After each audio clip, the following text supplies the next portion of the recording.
Wakey, eggs and bakey. It is the Eric Von Wade Show, live 360, right here on YouTube. Thank you so much for those of you who are joining. Please make it a point to share this live broadcast and as well comment, like, and subscribe. Subscribe is very important. That way you know when I'm getting ready to come on. It's a cold day. Before I get going, I'm going to make it a point today and share the live broadcast so that people, they know what's going on. And once we do that, we'll get into the topics of today. School shootings. There was a horrific school shooting in which a gunman opened fire and has opened again the debate in this country about how to solve those problems. We'll talk to you about whether or not you think that restrictions are the answer, and if so, how? That's the biggest question most people don't follow through with. How would whatever proposed gun law or restriction that is proposed, how would that have stopped the particular instance that we're talking about? And that is, I think, the key question. So bear with me for just a second, and I will give this a quick little on now so I can share this on Facebook, which they'll allow only a short amount of time for that to occur. And then they're going to restrict the access to it with their dirty little antics and whatnot that go on. That's why we're here on YouTube, and I appreciate those of you that are watching. As soon as I tag or share us in a few more places, might as well take full advantage of all those areas that, I guess, indoctrination. Young men are naturally drawn to knives because it is a tool that facilitates so many different things. But there's something about the art of manufacture in a tool that you use, and in particular, a knife. I mean, I wish there was another way to, he had a pocket knife in his hand. I went to Corpus Christi Christian School, which was a private school in the first and second grade, I think. Yeah, first and second grade. And I'll never forget first grade. There was not a rule against this, apparently, but I carried a pocket knife. It was in a sheath, like a buck, one flap snap on your belt type of thing. And it was the pocket knife Portland. She drove a Firebird and still had a big beehive hairdo left over from, I guess, the late 60s. This was the 70s. And, that was the thing. So now I have a cutlery business in partnership and manufacturing with one of the world's premier quality manufacturers. There's a much larger, stronger argument when it comes to our Second Amendment rights. There's a much larger issue, but I don't have a business in that particular area, and I thought I'd start with where I never thought we'd ever have to worry about it. I thought people would laugh at someone else if they discriminated against knives because of the utilitarian daily use of these things, and what kind of world would we be in without it? I mean, yeah, people live in a big city, and everything comes in single servings in New York and a few other places. Well, great for them.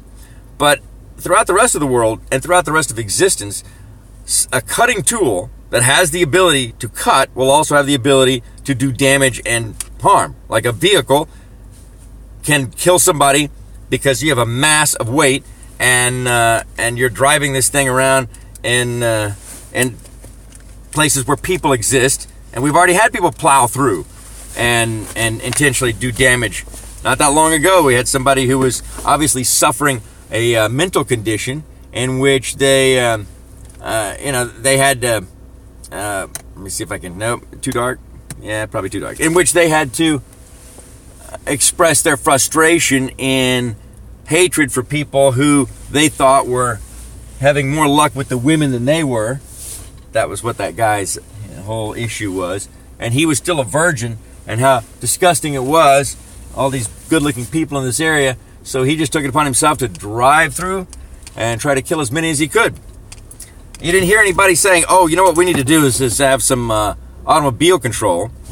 I mean, well, yeah, great. We have something, in the way of cost that's a deterrent. We have all sorts of regulations and so, I just find it astonishing that because something could be used to do harm, therefore, that gives justification for unequal, biased, and bigoted treatment that does harm when you hinder somebody from advancing the success in their business in a free country simply because you don't like the potential for what they offer, what it could do, despite the fact that it is completely legal, lawful, registered, and infinitely more often used to preserve and save lives than it is to harm them, even with firearms. For every person that is, and there was a statistic on this published a few years back. I'll try to find and cite the source for you as soon as I get to my laptop. I'm quite positive I can find that. But it was looking at, maybe it was the FBI Uniform Crime Report, although I think that this had to involve more studies. I think that the problem with most of your national studies when it comes to firearms, it's very easy to mislead because you have a report that is compiled of instances that have been filed. And there is a completely different set of scenarios as to when a firearm is discharged, when a firearm is used against another individual, and when simply the brandishing or the showing of the firearm, the presentation of it in order to stop a threat or someone who is threatening the safety of you or others around you. Those scenarios don't create the same report. So incidences, an incident report is where you have more tangible action. It's where you have an incident. And so you have to look at the reports and not the necessarily, the criteria will hit me in just a second, and I apologize for not having my terminology correct. And if you would like to make that a monumental issue with which to disprove my argument, it won't serve you well because I can soon find that and it won't go anywhere. So don't hang your hat on that. I promise you, driving and political debate can happen, but not always as effectively as if you don't have to worry with that. But this is our morning drive to work. I have my tripod positioned, I think, in a fairly good way, so this shouldn't be too distracting. And I will have to leave the light on for you, even though I am not part of the Texas Reporter outfit doing a Red Roof Inn endorsement. I have no problem with that, but let me tell you, I'll throw a free endorsement, if you will, of at least one facility that I stayed in recently. Oftentimes I have friends or people that if I travel somewhere, I stay with them. It's my way of keeping in touch with them or family, that sort of a thing. Recently, it's maybe a month, 2 months ago, I was in Austin and working to do some business, I believe. I can't remember now. Combination of business and then Austin shopping, I guess. But when I was there, I stayed at a Marriott Courtyard, or a Courtyard by Marriott. And the moment I walked in this place, I was impressed. Whatever they have done in the way of securing an interior designer or decorator, they have done phenomenally well. Now, many people oftentimes say, or you just don't look like the type of guy who appreciates interior design and so forth. Well, look, I excelled at art history in college, and I probably could have easily been redirected into art in some form or fashion as my career. I mean, photography is art, by the way, and I do enjoy that. Videography is art, or at least it can be if you have some sort of creativity or eye for it. But I mean, they did an excellent job, and I've always enjoyed buying homes and getting the better price because somebody cannot see beyond the paint color, where the walls may happen to be, or other such things, because I can come in, put an investment in it, make it my own, and immediately have an updated value in that property. And then it's also usually pretty solid if it's survived since the 1950s or 60s, which is, I like the ranch style home. Anyway, that said, I was blown away. In fact, I posted some pictures. You can find them on my social media page. I believe Social Media Moguls, which is the name of my marketing business. It's not just for social media, but that is where the bulk of most dollars can be spent to get the highest result. Unless, of course, you happen to have something related to paintball or cutlery or firearms or bows and arrows, spears, any of those sorts of things. If your business, livelihood, and jobs that you create for the tax base in the United States of America, or anywhere for that matter, if if that's the legal, lawful business you're in, forget about Facebook facilitating any marketing on that after encouraging you to open up a business page, and at the same time, then encouraging you repeatedly on every post you make to boost that post, and then telling you it's been rejected, and then you get the sense that you're talking with some pencil neck geek that is in a desperate and hopeless pursuit of establishing their superiority and authority through full exercise of whatever supervisory editorial position Facebook has hired them for. And I bet you I'm not wrong if we find the high-tension, whiny, wound-up, little emotionally driven individuals, if we can see their faces, which I think they should make them do. We should know who we're talking to. They have automated systems and robotic responses that are prefabricated, but they certainly have individuals directing aspects of it and review. So let's see who it is. Put a picture up of their face.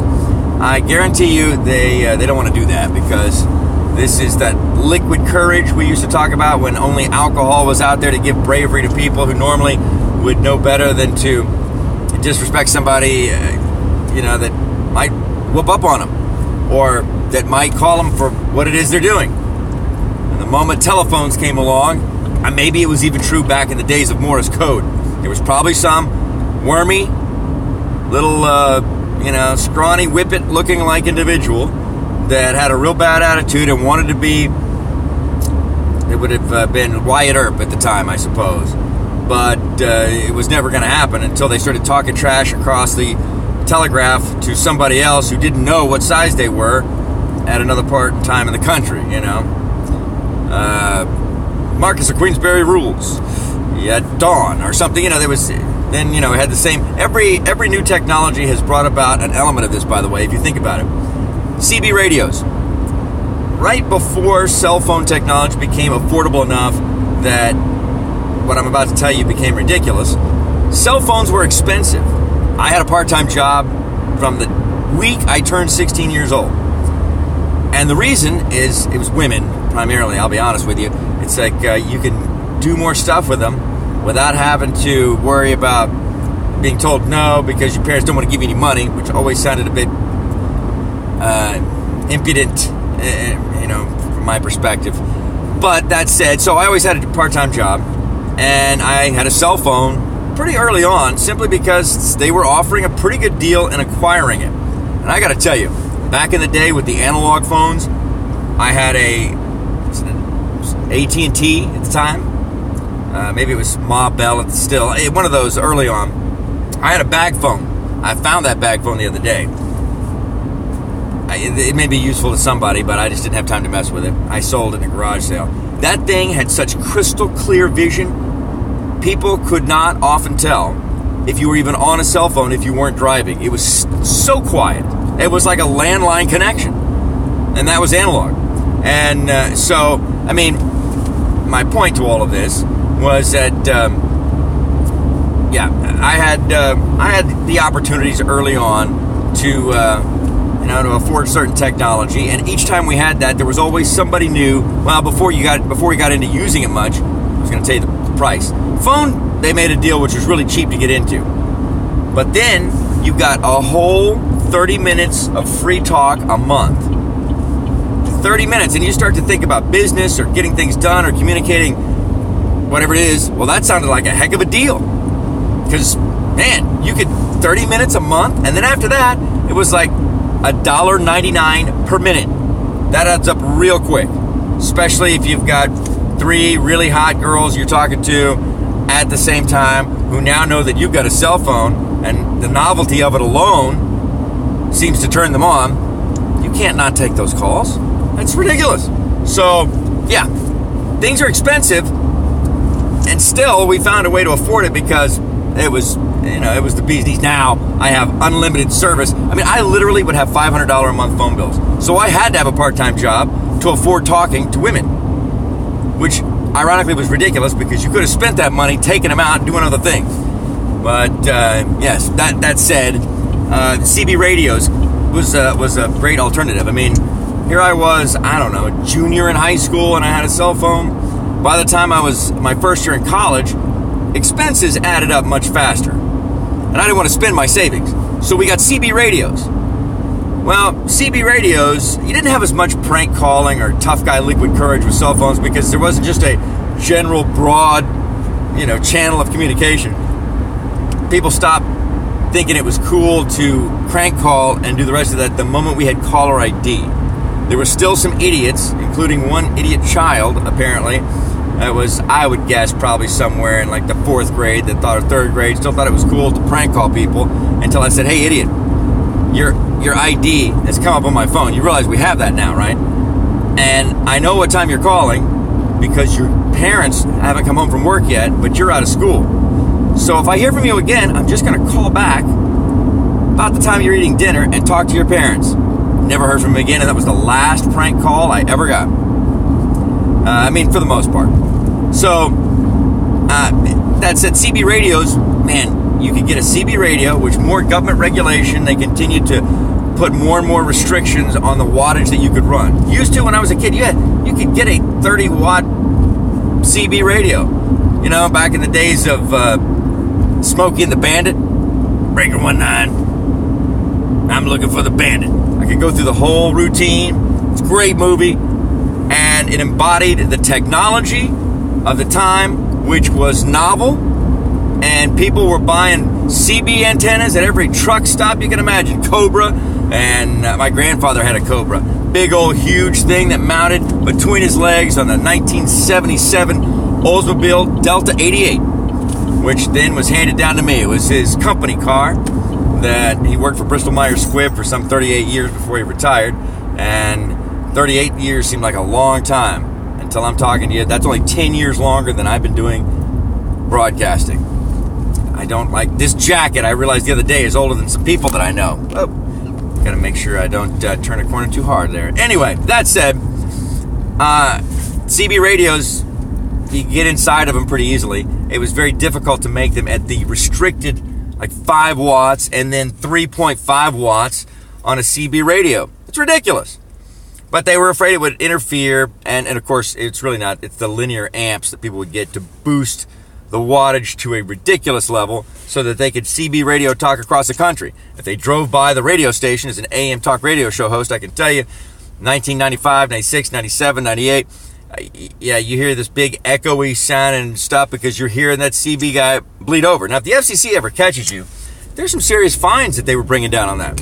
But we could get a 5 watt at the time, one of the better quality CB radios, 102-inch stainless steel whip antenna with a certain number of feet in coax, which I cannot remember the formula now, but it gave you the optimal signal, and then you open up the CB radio. I mean, if you were inclined to do this sort of a thing, because it could happen by accident. They had to put little wires to drain off wattage from the power source because they couldn't get it down to 5 freaking watts. And it's not like a cell phone, which you have near your head. I really don't know that you can cause somebody...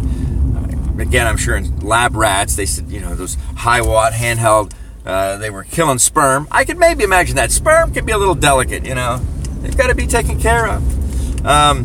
But they have little wires that come off the power source. You can clip them, and now you got a 15. I had a 30. Mine went to 30 watts. And I forget what brand it was, but then all my friends wanted to go and get that one. So you can get into a CB radio relatively inexpensive. The most expensive part, really, I think, was the 102-inch stainless steel antenna, which you do not want to have touch anything when you're keying up. You'll fry that, which is what happened to my CB radio. 2 of them, at least. And the coax cable, which I coiled up underneath my mat on the floor. And, man, we and our friends, we had free cellular service in all of our city of Corpus Christi, a population of 325,000 at the time or so.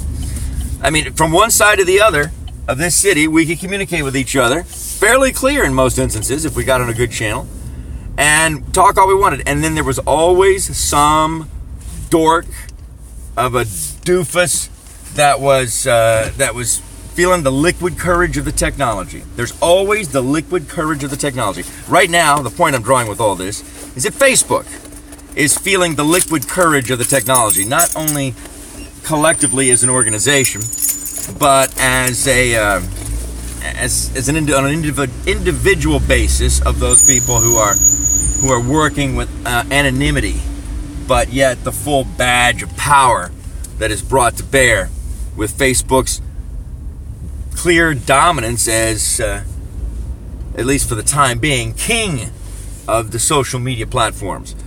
It really is the one that gave way to so much, and at the time when they did that, they had a much more libertarian-esque approach to things. Not unless you became belligerently offensive with some sort of racist or hate-filled type content that threatened to instigate some sort of violence or harm to minorities or women or whomever, any group for that matter. You really didn't have much to worry about with Facebook. They left you alone. And that was because if somebody didn't like what you were saying or how often you were posting or how often that you were tagging them, at that time your only option was really to unfriend somebody or block them. And now we have many more options in social media platforms that are almost ubiquitous.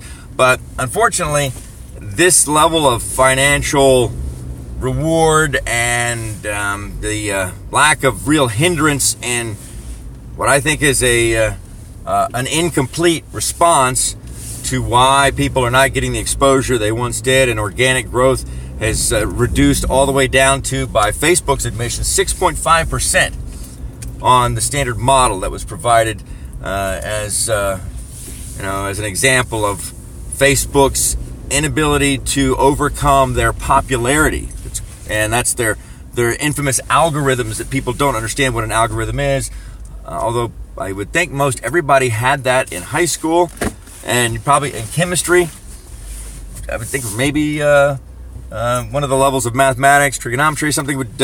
I know I had it in chemistry, but algorithms, the calculation of how and what you're going to see and when you're going to see it, and they say it's impossible. I mean, this is something that's been forced on them because of the saturation of popularity in Facebook. Well, there is certainly a degree of that is logically, undeniably a part of what has to be dealt with in social media. How do you create the mathematical formula to show everyone what is out there? For some people, right?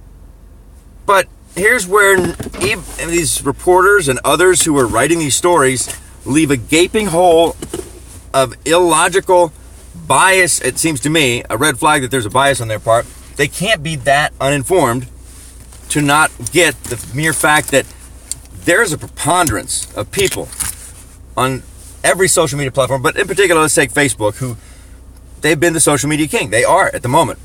But if something doesn't radically change soon, and I don't believe it will, they are going to lose that in fractional, exodus to other social media platforms due to the lack of fairness and equal treatment to those who don't subscribe to a very socialist or Marxist view of government and politics. I mean, that's in essence what it comes down to. But it would be even more than that, because they're taking a totalitarian approach in that they can be inconsistent and the rules don't really apply to them as far as advertising, marketing, and the rest of this country. And so far, they've proven that it hasn't, because no one has wanted to poke the eye of the giant, so to speak. Anyway, that said, they establish themselves, I think, undisputedly at this moment in time as having the social media platform. With that, they have the bulk of people who are on it are small.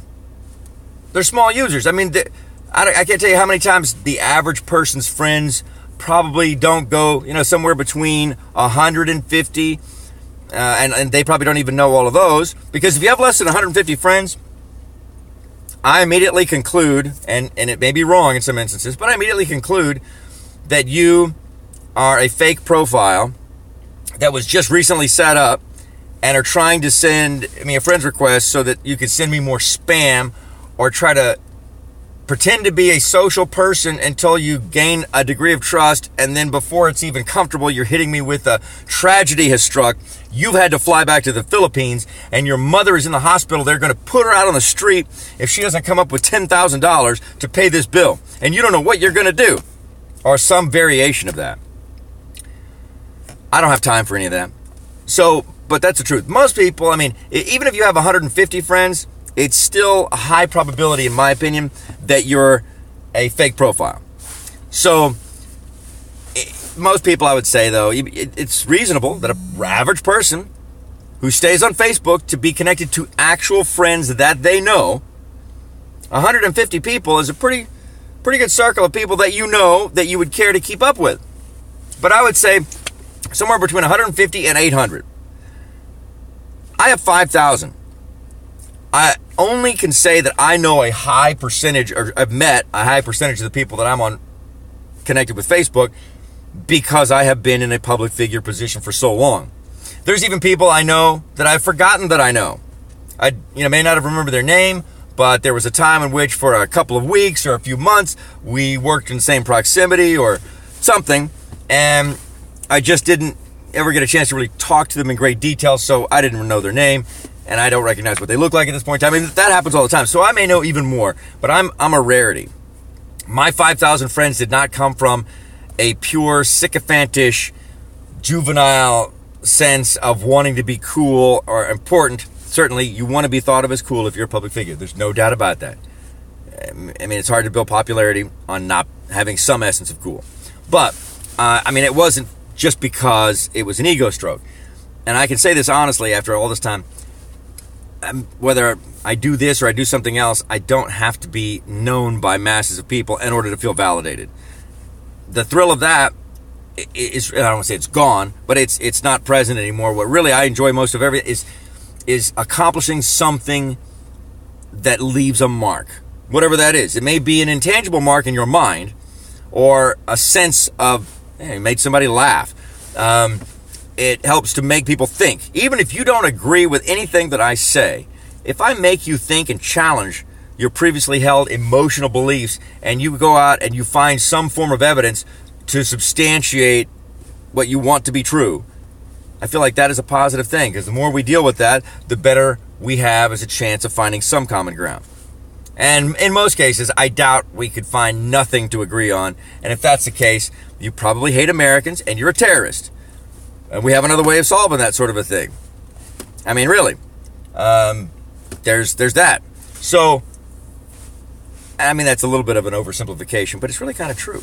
I mean, if we can't find anything to agree on, and you just hate, you're really a terrorist or an idiot. I mean, you're what causes unrest. And it's not an overstatement. I mean, that's reality. But some people really do have that flaw. I think it is a genetic, or you could say it's even if it's emotional or psychological or chemical, it's still a genetic flaw that has manifested itself into an absolute impossibility to overcome the emotional angst, opposition, and anxiety of hearing somebody articulate a very strong argument or position with which you disagree. And you don't have the ability, the patience, or the self-discipline to counter that. That's really not their fault. That's kind of your fault for being weak in all the ways that really matter. Again, I say this, I'll say it every time I come to you with this that you're sharing, I know, and I appreciate that. Share that on your social media pages. You're not going to be put in Facebook jail for it. The only thing that happens is it'll only be seen by people who don't visit your page for about 5 or 10 minutes, maybe 30, and then they're going to make it where that post is just visible to those people who come to your page. But there are still some people who come to your page, so it makes a difference. Twitter is obviously very cooperative with YouTube, and so it's already set up. I believe that you'll see this shared on my Twitter account. I'm going to try to make sure and increase my Twitter following, but please do share this and subscribe. Got to hit the subscribe button and encourage your friends not only to watch this, but to click the red subscribe and then follow me on all my social media. If you choose under friends, once you're following somebody, here's a little tip for you. And I wish I could show you. In fact, I can in a second, but I'm going to come out. There's a beautiful sunrise that's coming up. I'm going to get us a picture of that, and also I'm going to let you see it live. But once you can improve the 6.5% that Facebook claims is beyond their control of, that's all you see of your followers, right? By going to people like me on the Eric Von Wade public figure page. And man, I don't know if you can see this or not. See that beautiful color that's starting to come up over there? I'm gonna make this a little bit lower so we get the best stability so this doesn't fall over on you. But you go to their page, right? Go to the Erik Von Wade page. And I say go to the public figure page, but you can go to my personal page as well. I don't really post anything that is private. So even if I don't have any room for more friends, you're not left out, because if I can't post it public on my Facebook, I don't post it. I don't work in an area where I need to keep work and private life separate, for individual people. If it's so private, then I just don't post it. And I think that's the way it ought to be. I really think it's the way it ought to be for everybody. But unfortunately, I do realize that there's some work circumstances in which you don't want everybody at work knowing what you're doing, and there's nothing wrong with it, but you're in a managerial position, and so you can't be seen to let it all hang out at the bachata salsa night at Cats 21 or wherever else it is you're going, because you need to be only seen as professional. And you have some, I would say you shouldn't be having people that you work with on your personal Facebook page. That would solve that problem. Otherwise, it always seems like an excuse for infidelity or for screwing around, and that's in most all cases what it is. I mean, I've had a bad experience with this, so that's why I know. But don't put people you work with on your personal Facebook page, and then you don't have to worry about it. Then you would make it for friends only, and so if you're posting it, everybody would see. Everything I do is public. I really think, seriously, if,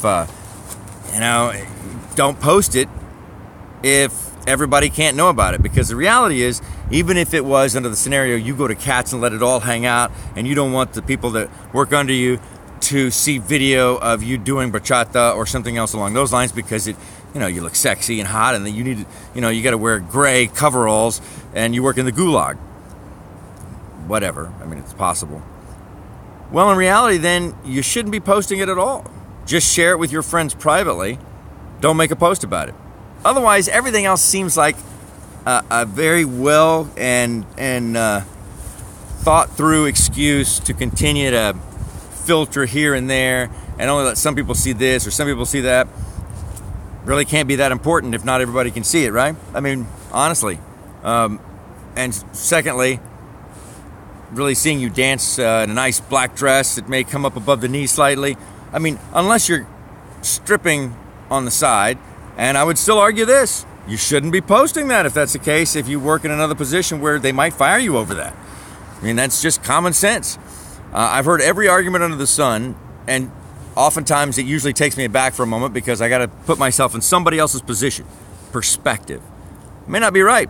And if I'm not, I try to think through, what is it like? What other scenarios do I know about that might explain somebody else's behavior or what they're doing?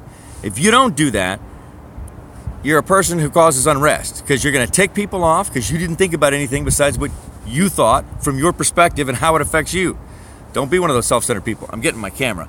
I guess I can get my camera and talk to you at the same time. It'd be rude to just leave you hanging, although it is a very pretty sunrise out there. So, social media is not a problem. Social media is no more a problem than telephones were, or the telegraph, or anything else that we've ever had in the way of technology, except for people who are problem people. Every technology that's come out has given someone the false sense of courage to be belligerently offensive and to do and say things that 99.9% of the time they don't have the cojones to ever back up, or the physical prowess to back up.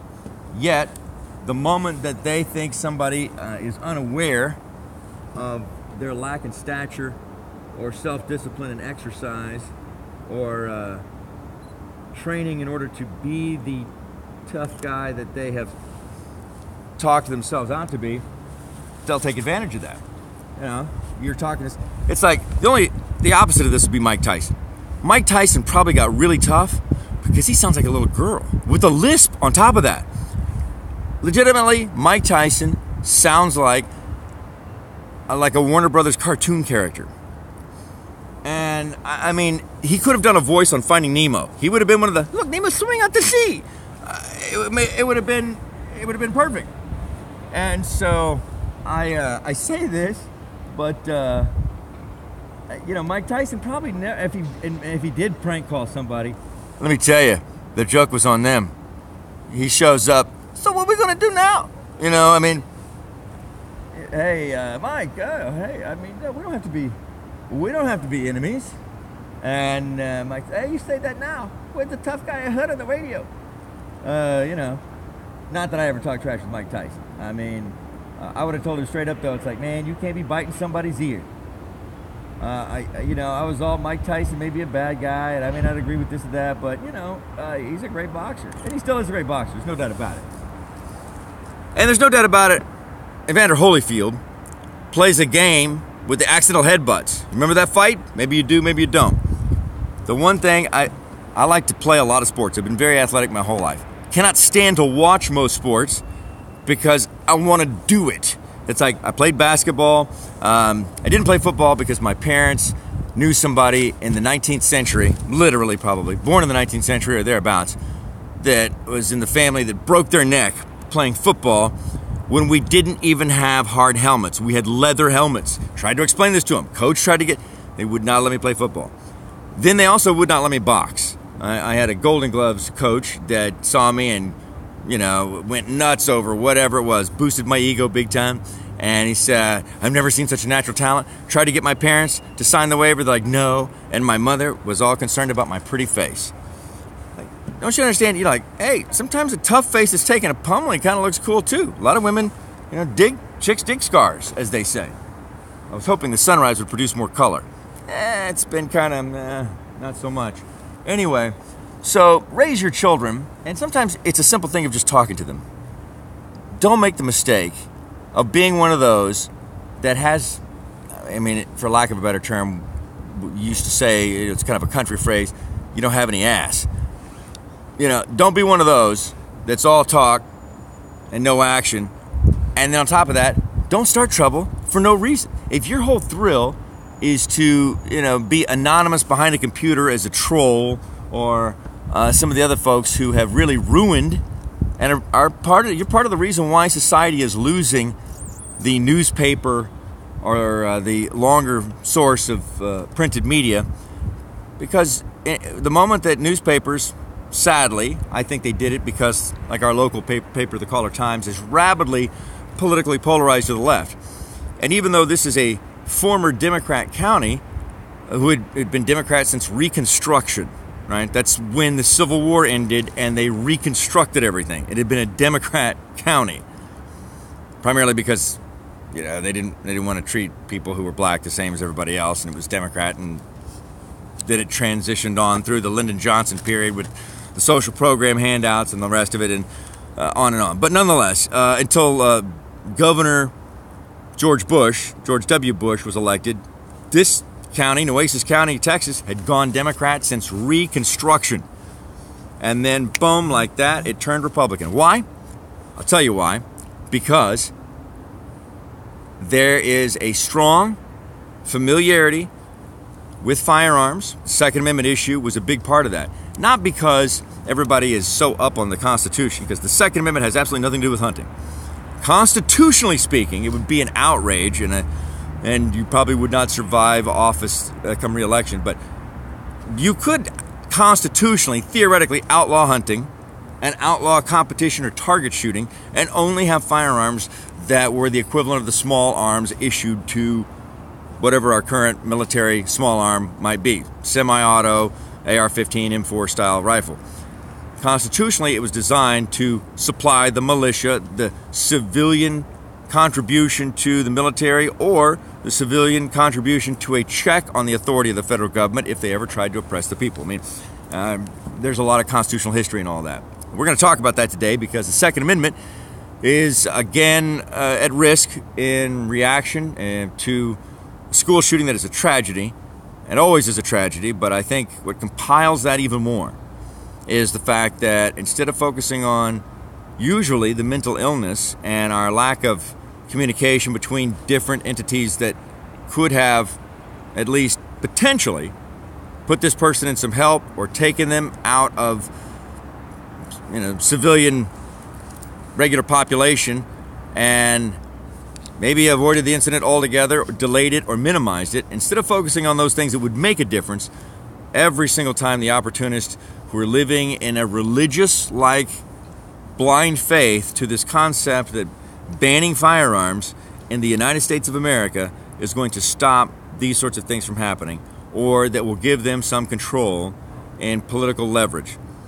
And every single time they exhaust their political clout on pushing an agenda that has been shown over and over again. In fact, it's losing in larger and larger numbers because more and more Americans now are familiar with this infamous item and tool that's been a part of American history and largely responsible for our existence.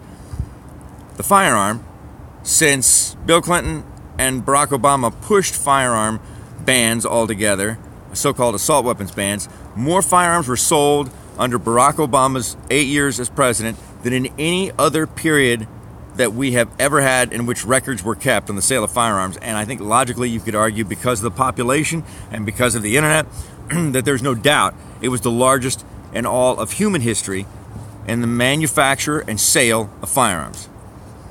And it's because Americans didn't know if they were going to want these particular firearms, but they certainly didn't want to decide that they needed them at some later point in time and not have the ability to get them. So, I mean, that lesson could have been learned after Bill Clinton. Bill Clinton learned that lesson. He told the country, he told his own party, hey, my biggest mistake was pushing gun control. Now, he didn't say because it also didn't work, because it also doesn't work. I mean, there's no way that you can police the end result that people think they can get. For one, the conservative estimates say we have about a 500-year supply of firearms in the United States of America at this point in time. And I think that is very conservative, because we've already seen firearms that have been in absolute regular use for 150 years. Shotguns, in particular, they're still using some of your more finely made shotguns in Great Britain on driven hunts that provide almost all of the duck and goose and fowl for your higher end restaurants. And they've been hunting for 150 seasons. And they're still as tight as the day they were made. So if you maintain and take care of your firearm, I mean, that's 100 years. That's 1/5 of the time they say we have that larger supply. That's why I think that they're foolish. Firearms are made better now and more non-corrosive, corrosive resistance material than they've ever been made, with more precision, except for some of the most fine, highly made, handmade firearms. So, and that's just in the United States. Let's not forget that Mexico is a country in which we have, they don't let people in and out of their country like they encourage them to come in and out of ours. They have very large forces of immigration restrictions, informants, not informants, but officers, employees, carrying fully automatic weapons. And it looks very formidable. Like, how could you possibly get anything illegal into Mexico? Very easily. You just pay somebody some money. They know it, and the cartels know it, and the cartels don't really care. If you're taking this on into the United States and you're not going to affect their business, that's up to you. But money will get you whatever you want in Mexico today still. It's been entrenched as part of the corrupt governments from time immemorial. And it still is to this day. I don't know how you're going to break the back of that either, because, the Mexican military is frequently beaten by the cartel's armed forces. So that ain't going to happen. Guns will flow through Mexico, but who will they flow to? They'll flow to the criminal elements, because they're the ones that are already doing things that risk their freedom and their ability to operate openly in society. The law-abiding citizen is going to be the one that's most hesitant, and they're not the problem. And again, unfortunately, it's a fraction of the country that is rabidly in support of this gun control issue, or that is in absolute hatred of firearms. There's people out there that have a wide variety of differing opinions. People don't need this or they don't need that. We can always argue and discuss that. Love it. Make comments. Let me know. You don't have to agree with me, but the reality is even those people have a variety of differing opinions about what they don't mind having restricted or what they wouldn't have a problem with being banned even, don't often want to see the government even begin that process, because they rightfully believe that it will be a slippery slope to an absolute denial of any opportunity to possess any of those things. And that has been proven. California, biggest liar that there is when it comes to this issue. And I'm calling you out. California government is a liar. They told everyone that had, and it's really not a fantastic firearm. It's okay. It's rugged. It's durable. in a post-apocalyptic scenario, whether that because of a Snake Plissken escape from LA scenario, or the end of the world, a second coming, or a natural disaster, it's a very reliable and accurate enough firearm for you to survive on. Semi-automatic, made in the 1950s and 60s, and it's a Soviet manufactured for Soviet satellite states that have low education and not a lot of money. They can make these SKS rifles cheap. They had a 10-round fixed magazine, and they shot the 7.62 by 39 cartridge that the AK-47 shot. They resemble the AK-47, but in design, they are not the same animal. So these things were available widely for a while. Not anymore, though, now. It's come to find out, they're actually kind of hard to get a hold of. I have had two. I sold one, and I've kept the other. It's a 1954 non-issued blade bayonet. The Chinese like the spike bayonet, but the switchblade blade bayonet that is very popular, and it's a beautiful. Harvested a deer with it, open sights, but it's got a crude trigger and a few other things. California said, these were horrible, and because they were popular and you could see them, you could get one for about $125, and not anymore though. They've gone up. And you could modify them. You could get extended magazines and other things, which you could do for any firearm that's semi-automatic. It really doesn't matter what it is. Somebody's made an aftermarket extended magazine, and you can make them yourself. They're not hard to do. And with 3D printers, you can get it done even easier. So, anyway, they said register these with us, and then you can keep them. And no problem. We just want to know who has them and, who they belong to so we can protect you. Californians went out en masse. They even extended it and reiterated, no fear, this is not about confiscation. We just want you to register these. And then right up, I guess it was maybe about 5 months or so after that second deadline of registration was over, they said, no, we've determined that these firearms are just too dangerous. You can have other guns that function in exactly the same way. But they took money from the hardworking Americans who are exercising their constitutional right, the governing document of our country. If you don't like the Second Amendment, then change it. But that's the approach that gun control activists are bringing by pure definition. And you're not going to agree with me if you're already emotionally on the other side of this issue, but in your heart, you know I'm right. That is a dishonest approach because you are infringing upon the Second Amendment right of the people to own and possess their means of defense. If you don't like the Second Amendment, change it. And if you win the argument, I'm going to be ticked, but you won the argument. So now I can go where they don't care about those sorts of things. There's still a few places left that are really pretty open and free. But I can almost bet you everything, including my life, that the people of this country will not ratify that amendment to the Constitution. And it's been exhibited in every national or large election that we have had in my lifetime. When you come down to local areas where you can have a pocket of people convinced of whatever, or a gerrymandered political district, you can accomplish an unconstitutional act until it is challenged. And hopefully, if you have the right people on the Supreme Court who interpret the Constitution as it is and don't try to add to it in a philosophy that is absurd and invalidating of anything that was ever written. I mean, if you're a part of the left, there's no way in hell you would ever be able to have any way of depending on what our governing document said with your interpretation of it. Basically, original intent is irrelevant, except when it comes to the issues they want to pursue. And so it's basically make out of whatever the words that are there that you can get by with. That is the truth that some believe in. Not the majority any longer, but nonetheless. So, I mean, you can't get rid of the 500-year supply of firearms. These school shootings are an absolute tragedy that many people who would like to weep and mourn with the rest of the country are denied that, like the family member being rudely treated at a funeral because somebody wants, the inheritance that they're getting. That's basically what it boils down to. And I felt that way ever since the Oklahoma City bombing, in which I felt like my country is under attack, and whoever did it, domestic or otherwise, is, my enemy, and I want to mourn and get angry with everybody else. But every single time, I had the president leading the way on a pure political opportunist mission to turn a bombing into an impetus for pushing a gun control agenda that, again, he felt would be a legacy for his administration. And by the way, a gun control policy that was more harassment and hindrance for law-abiding citizens acquiring new firearms than it would be for anything else. I mean, we're going to get upset about the stock design, whether it has a thumb hole in it or whether it's a pistol grip. I mean, I could explain all this to you for those who don't know enough about firearms, but these things give an advantage and control. But it is not making a criminal stop doing what he's doing. He's not going to go, oh my God, you know what? I can't kill as many people without a pistol grip. I'm a pistol grip guy. If I can't have a pistol grip, I'm just not doing it. You know, it's the same kind of insanity that I've heard one of my favorite comedians point out that also is incredibly common, at least amongst Texas women. When you stay over for the first time, how many times, guys, have you heard, oh, you know, if you go to a hotel, you sleep in this bed, it's closest to the door, in case somebody breaks in and tries to rape me. Because, of course, rapists are really lazy.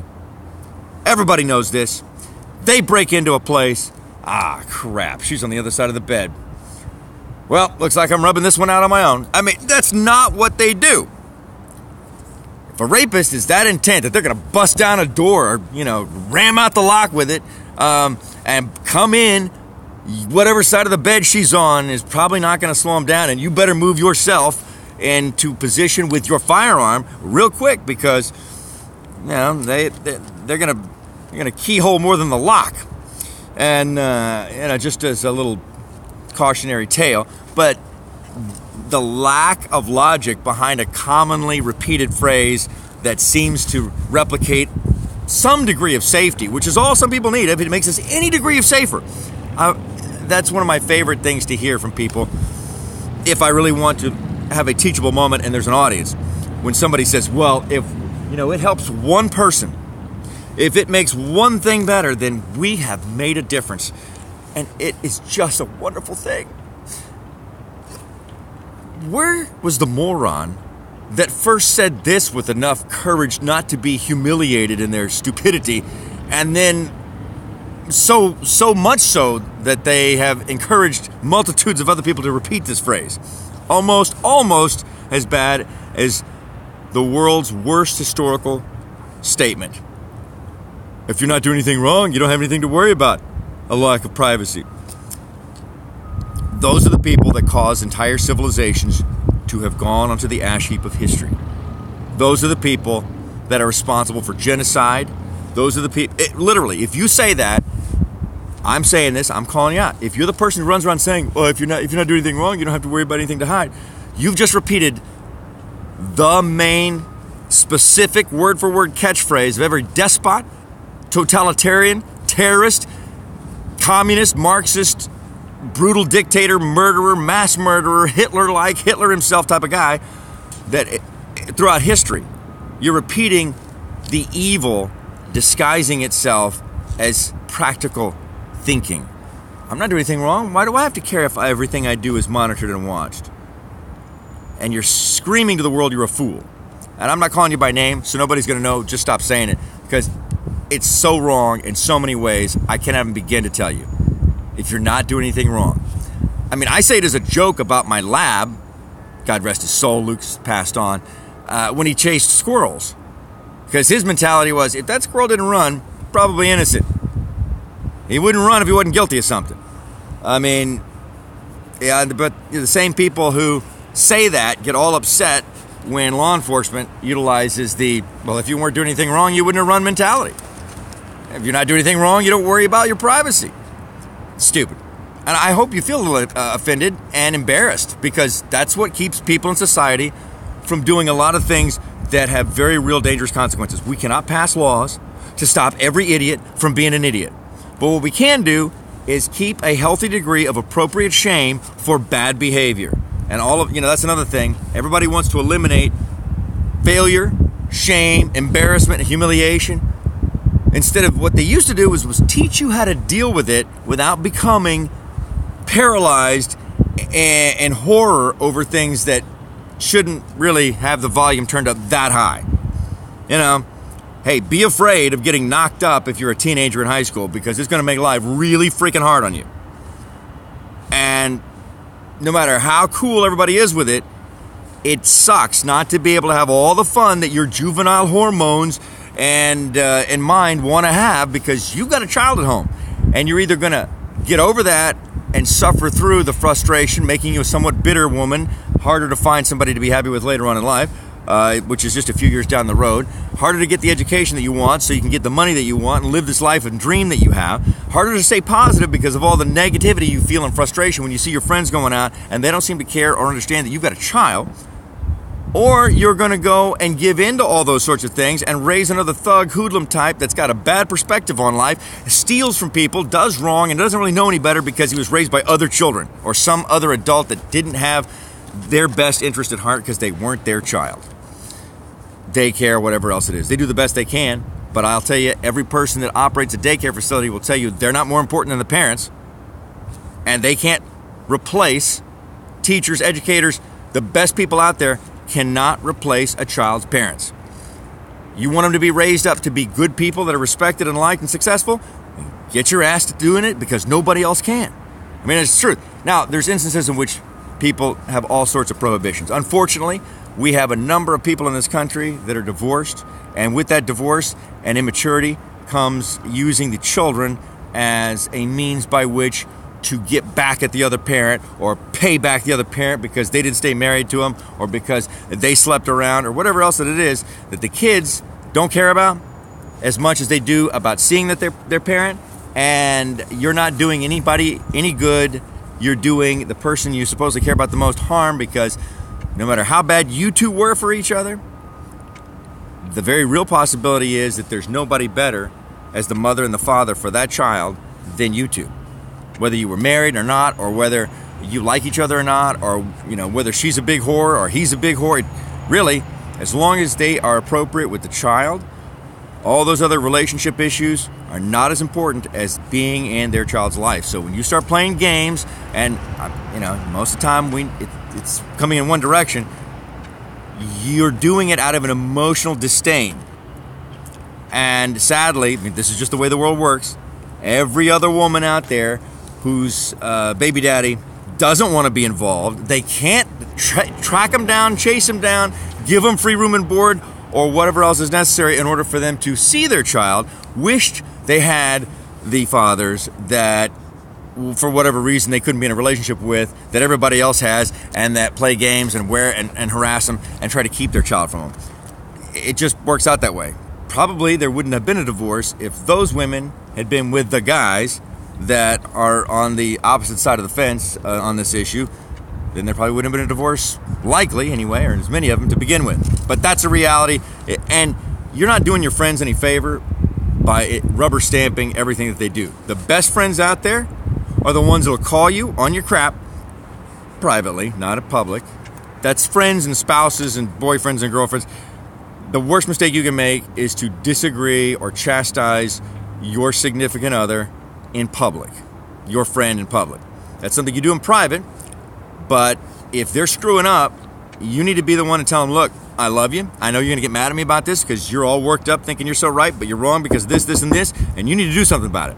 And if you don't have people that'll tell you that in private, you don't have any friends.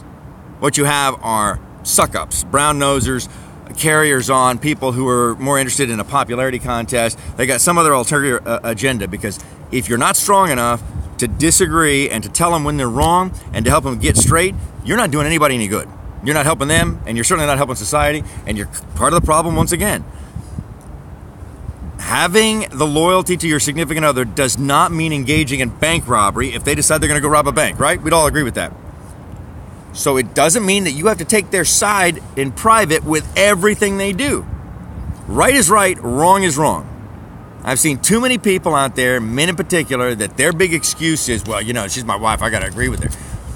And it would be okay if they said that to me and then in private said, honey, you're freaking wrong. There's no way in hell you should be doing this. I'm not going to be a part of it. If you want to do it, that's fine. I can't stop you. And I'm not going to be out, unless they're trying, like maybe they want to eat a bunch of children. Maybe you're married to that witch from Hansel and Gretel, because witches, they don't ever die, apparently.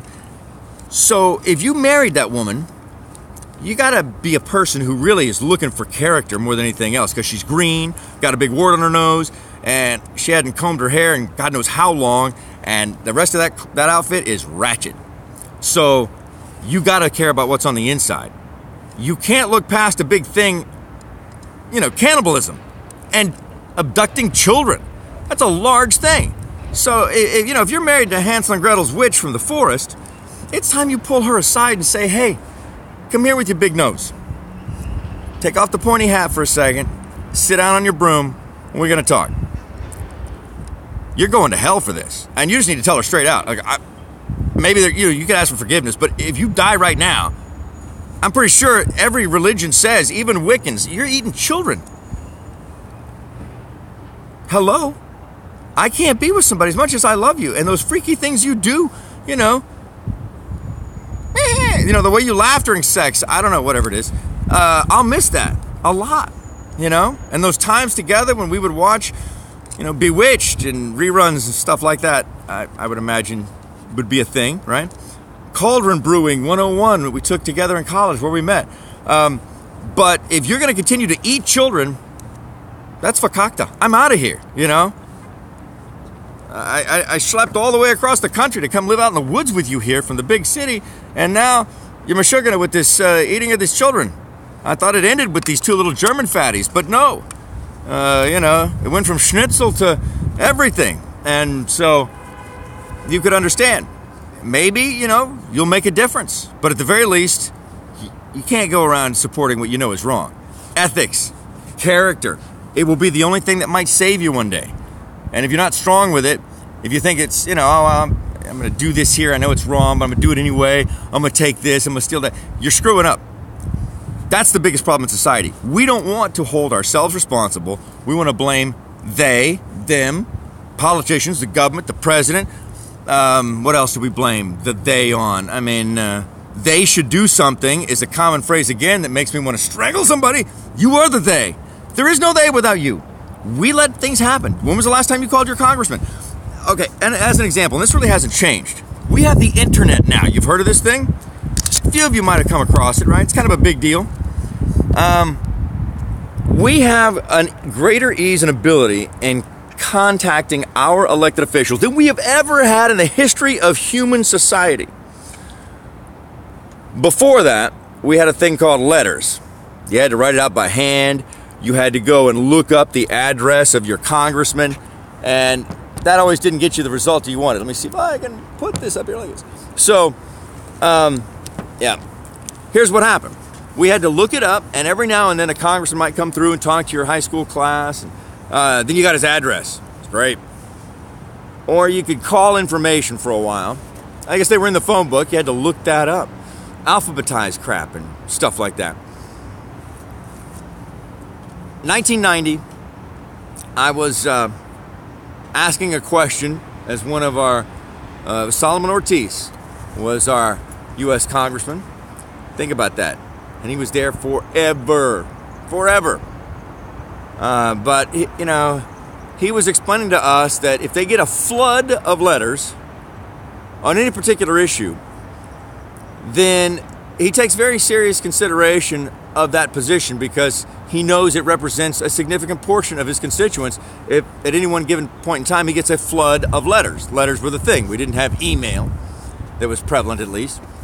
And I asked the question, what is considered a flood of emails? And he said, it made me feel good. It was very wise tactics. He said, I'm glad you asked. That's a very good question. 7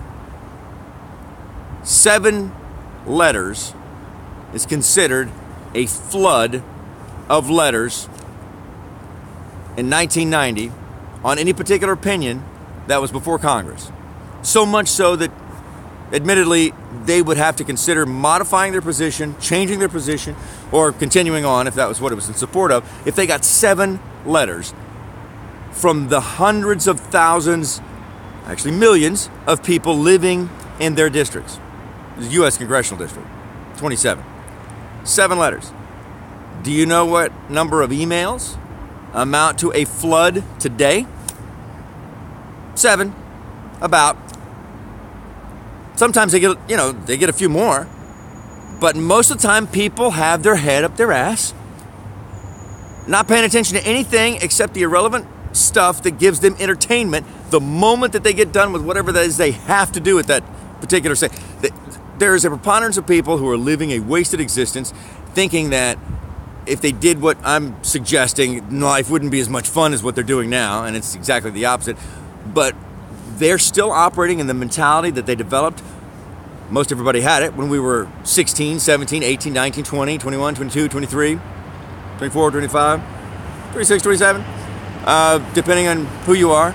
And that mentality was, I'm going to do as little as possible to get the money I need, to get drunk when I'm not at work, and to get laid as much as I can.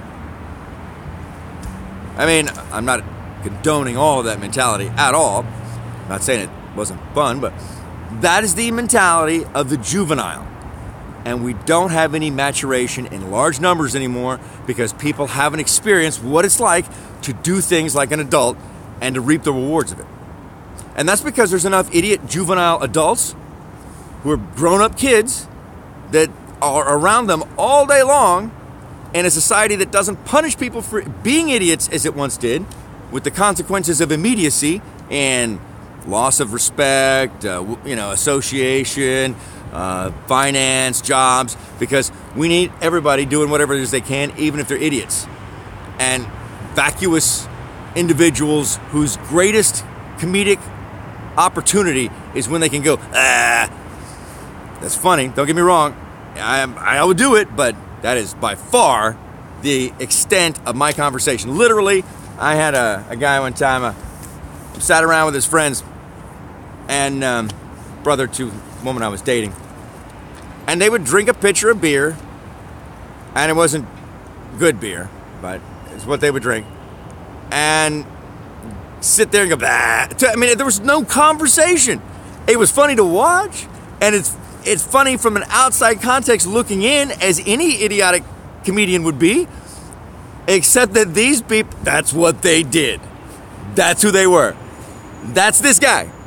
And the one better, the brother to the girl I was with, had far more capabilities than the other. I kept telling him, watch out for that guy. He is vacuous, self-centered, and has no moral compass whatsoever. And of course, all that just sounds like a bunch of whatever when you're in your 20s. Sure enough, though, pretty sure, he began to realize this when their house got robbed that they were in together. And only the one guy's, the brother to the girl I was dating, only his stuff got stolen. There was a little bit of messy happening to the other guy's things, but none of it missing, and it wasn't really that messy. Things are what they appear to be in most all cases. And I can promise you, the only reason why people doubt certain things that they feel in their gut is because you haven't gone through hell enough times doubting and ignoring those intuitions and seeing the exact same result happen time and time again. And people who are part of what causes unrest will deny until the day they die the truth. I mean, you'd have to have video and be torturing them and about to chop off their second toe before they acknowledge a minimal degree of the truth, because that's what they do. And so because of the adamant denial, you begin to doubt yourself. You're making a mistake. Don't doubt yourself. Your intuition may not be telling you the future or any kind of specific, because you're not omnipotent, but that doesn't mean that there's not a real reason to be concerned. Quite the opposite. There's a real reason to be concerned. Otherwise, you wouldn't be having what you're feeling when you say your gut tells you something. That's when your conscious mind hasn't sewn together all the pieces of inconsistencies or misrepresentation of what is truth, but you feel it because we're very perceptive people. I think most people probably have far more abilities to have almost supernatural ability to read minds if we were ever trained from an early age to pay attention to all of the things that we notice. Nonverbal communication is body language, subtleties, all these tricks you may have heard about when it comes to telling if people are lying to you or not because of which way they look when they speak or how their mouth is. They're not 100%, but collectively, and we have now computer systems that have facial recognition, you study that, and a computer can sometimes be aware of a far greater degree and combination of nonverbal indicators and verbal indicators chronemic indicators, that's time, what the pacing and the pace of the language happens to be, and formulate a likely probability of honesty or dishonesty at the very least. And then some software and development is actually coming to alternative answers that, most lies and liars and sociopaths or narcissists, there's truth to some degree in almost everything they say. And sometimes it's 100% of truth. It's just that they're lying about who it is that's guilty of what they're saying. Oftentimes, and apparently this is in the worst case scenarios, some people lie, and I thought we'd talk about this today. How do you lie? Because politicians are accused of lying, presidents are accused of lying. I've only run across this once that I'm aware of. But be very, very concerned about people who lie in this manner, in which they go and they do specific things to someone else that's wrong. And apparently they know it's wrong because they will repeat what they did to someone else, specifics, instances, and everything, but they will just simply turn around and say that the other person did it to them. And that's a common tactic amongst sociopaths, I believe. And it frightens me when I hear some people say, as I've heard some say before on instance, that, that's what most people do. I don't think that's what most people do. But I think when people say that they think that's what most people do, that's what they do. If you're making that statement. Because I think most people's dishonesty amounts to just flat out denial or naysaying. They're going to say, oh, no, I didn't do that. No. Or they'll make up an alternative narrative. It's an alternate story. That's what I think most people do. I mean, I try to make it a point not to lie as often as possible, even in minimal things. Like even if it's like somebody asked me, do I look fat in this? There's a way to be artful in telling the truth so that you're sensitive. Some people use I'm just telling the truth as an excuse to be offensive because they get off to it. Those are also people who need to get, a pop or a physical accountability by somebody who's not going to put up with that BS excuse so that they don't continue to use that because it's dishonest. People, I'm sure you know somebody who, goes around being as offensive whenever they feel the need or whenever somebody irritates them, and their excuse is, well, I'm just telling the truth. No, your first objective was to be offensive, and then you were dishonest and you're a liar because you're trying to say, I was just doing that to tell the truth. No, I mean, look, I'll intentionally be offensive. Then usually, though, I can tick people off. It's when I'm not even intending, and that's the thing that seems frustrating to me. It's like when I wanted to tick people off, I couldn't. I didn't seem to be able to do that. And then some days I'm just being me, and I'm just having a good day, and I found that people, sadly, are much more inclined to be aggressively offensive if you're in a great mood having a good day because they just don't like that more than anything else. They don't like people who are having a good time and who are, smarter than they are, more capable than they are. I run into a lot of that. It's a thing you have to deal with. I don't think about it like that until there's an incident, and then I have to break it down, and I go, oh, well, boy, somebody really just is misplacing all that effort that they could be putting into, being correct, changing their position. If it's really that bad, that's probably the case and what they need to do, or going to educate themselves so that they have a greater degree of confidence in their ability to argue their point. But, I really have never thought of it this way, and it's the reason why I miss a lot of potential conflict with certain individuals, because I'm not in competition with anybody except myself. I don't want to take anybody down, except unless corrupt, evil individuals. I don't want to, I want to take a picture of this is what I want to do, because this looks really cool, but I want to get to the office too.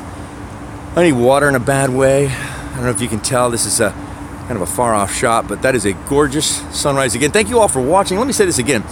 My name's Eric Von Wade, if you haven't watched this before, and I would very much appreciate you subscribing to my YouTube channel, because this is where I'm going to make it happen in America. And I do enjoy this 3 hours that we spend together, approximate anyway. And if you share it, you will help me overcome the intentional bias, bigotry, and censorship of Facebook. And of course, some of you, if you don't like my opinions, you're not going to want to help out.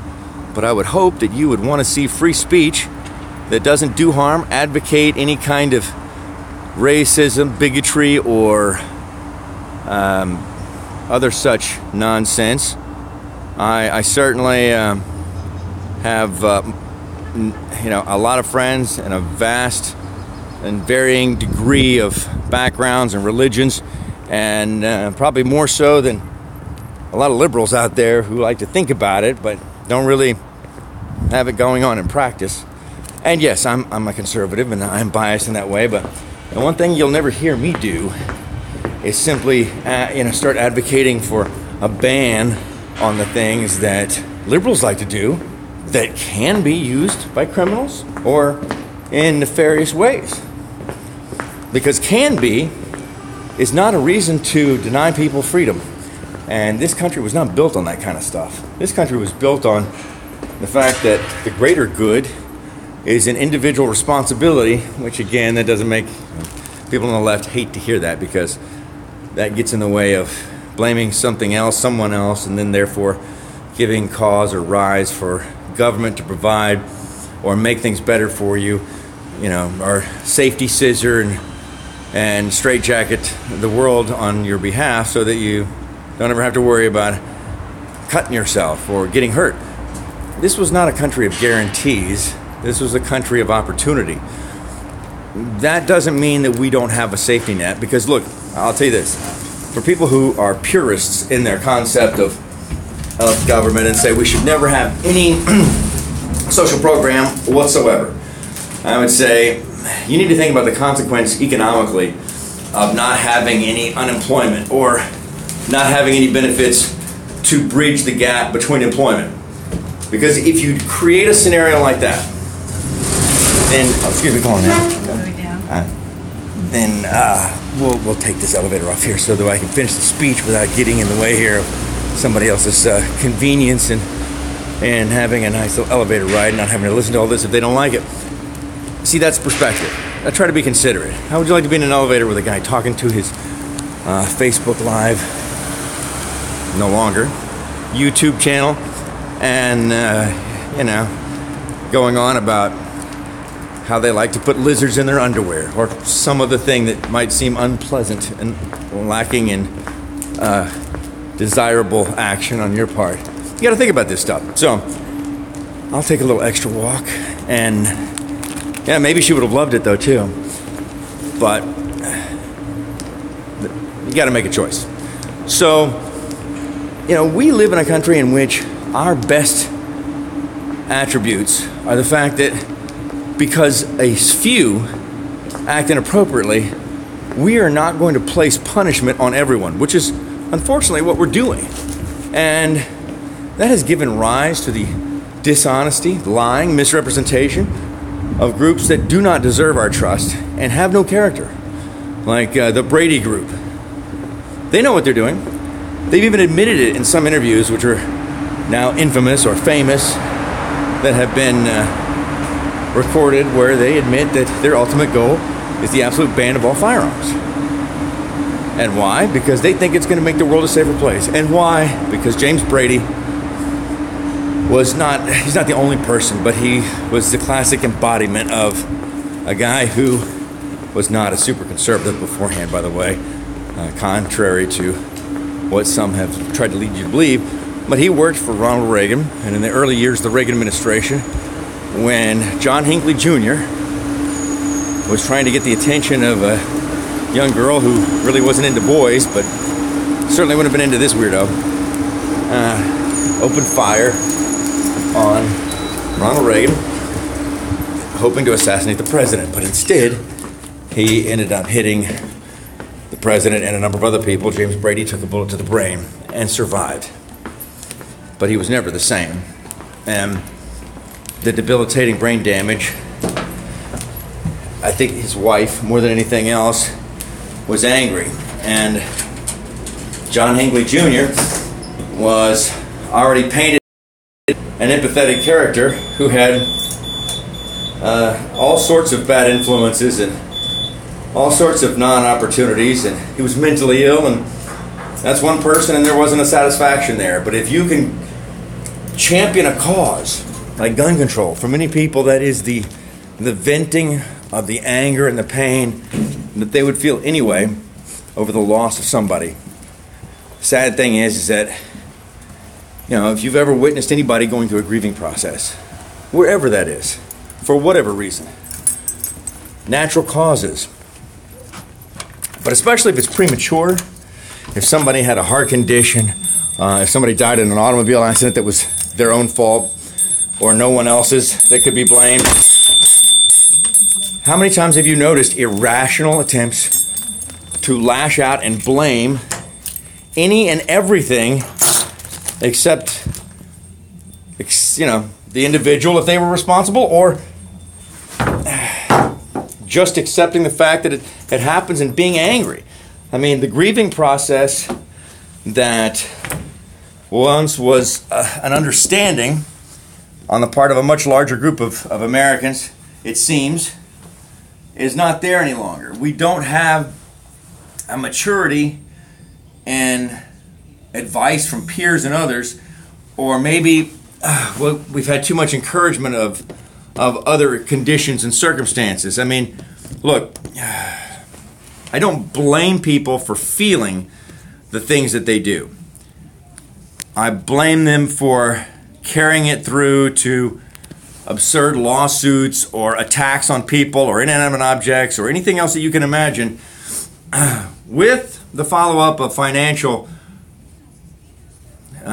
compensation, when that really wasn't the issue, you know. And I say this, I don't want to single her out necessarily, but I think it's something that disappoints me, and that is that, you know, there was a lawsuit filed, at least, by our former police chief's, our now late police chief's widow. The police chief was beloved by everybody. I certainly liked him, and I still have no dislike for his wife. I just found it sad that his accident was not in any way a direct result of any lacking of technology to begin with on a motorcycle that he enjoyed riding. And anything fun is dangerous, okay? You know, some people will say, well, never ride a motorcycle. They will never. And they're doing this with the thought that somehow they're going to prolong their life. Like somehow if you don't ride a motorcycle, you're going to live longer. There's no way to calculate that. There's so many more people riding out there on the road in cars. You know, it has more probability for you to lay a bike over than a car, because a car's got four wheels, or truck. But that's not the only way you can die. And if that's the only calculation that you're putting into your mind, whether that be casual or factual, you're not taking everything into consideration. Just because you don't ride a motorcycle, that factor alone does not ensure you a higher probability of an extended life. It does not.